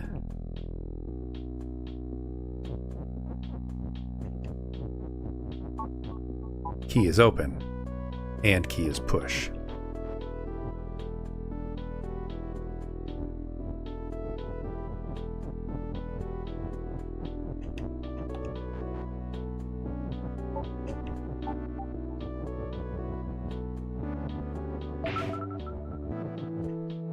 Get out of there. Door is not shut.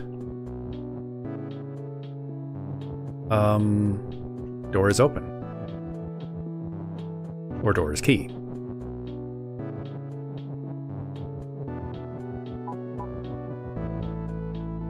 We'll open the door. The door is open. And I guess we could make door push.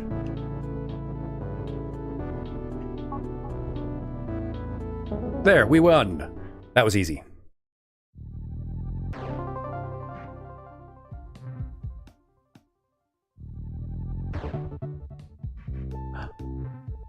Now that's very rewarding. Well, that's a fun game. I'm glad I decided to give that a try after our lesson.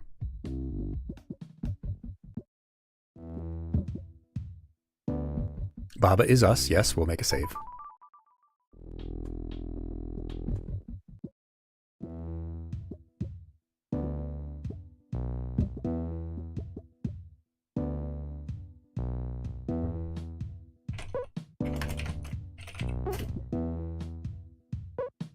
There we go. I'm glad we had this time together. Why don't we take our little field trip, shall we? I'm so glad we had that great lesson. That was a lot of fun. Let's find someone to take a field trip to, shall we? I hope your New Year's is fantastic. Hope you reach all of your goals. Did you hear carcinization? Yeah, there was a lot of crabs going on. There's a lot of crabs going on, enemy. All will return to crab. The fate of all animal life in the sea is crab, and the fate of all animal life on land is ferret. That's actually true.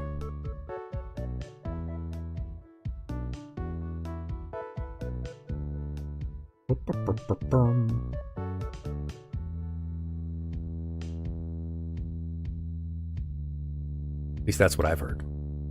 Weasels are a very, common thing. Form of creature. Creature.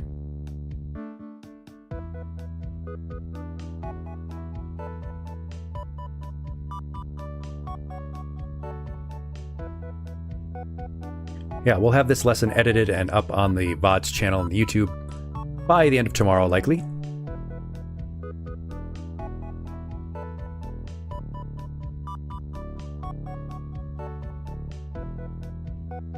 I hope you got a lot out of it, at least a little bit.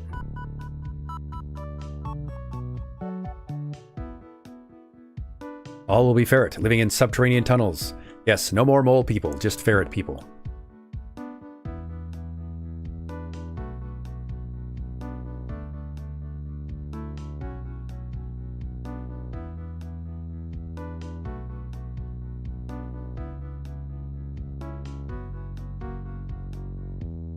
I wish I could just be a nice, relaxing ferret.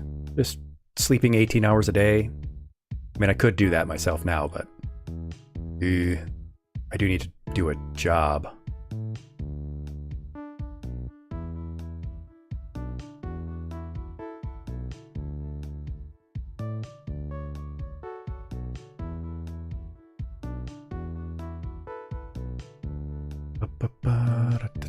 Oh. I'd like to try to find people who are doing charity stuff to do our field trips too. Like to support that stuff, but I never know when people are wrapping up.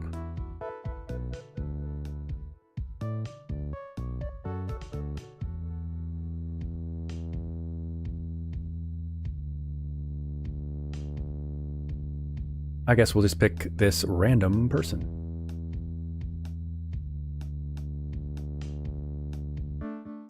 All right, we'll start our little field trip. Thank you so much for being here. I hope you enjoyed your lesson. I hope you got something out of it. I hope you have a great New Year's, and I will see you next time. Probably on a... Let's see. Yeah, on a Tuesday. We'll see you there.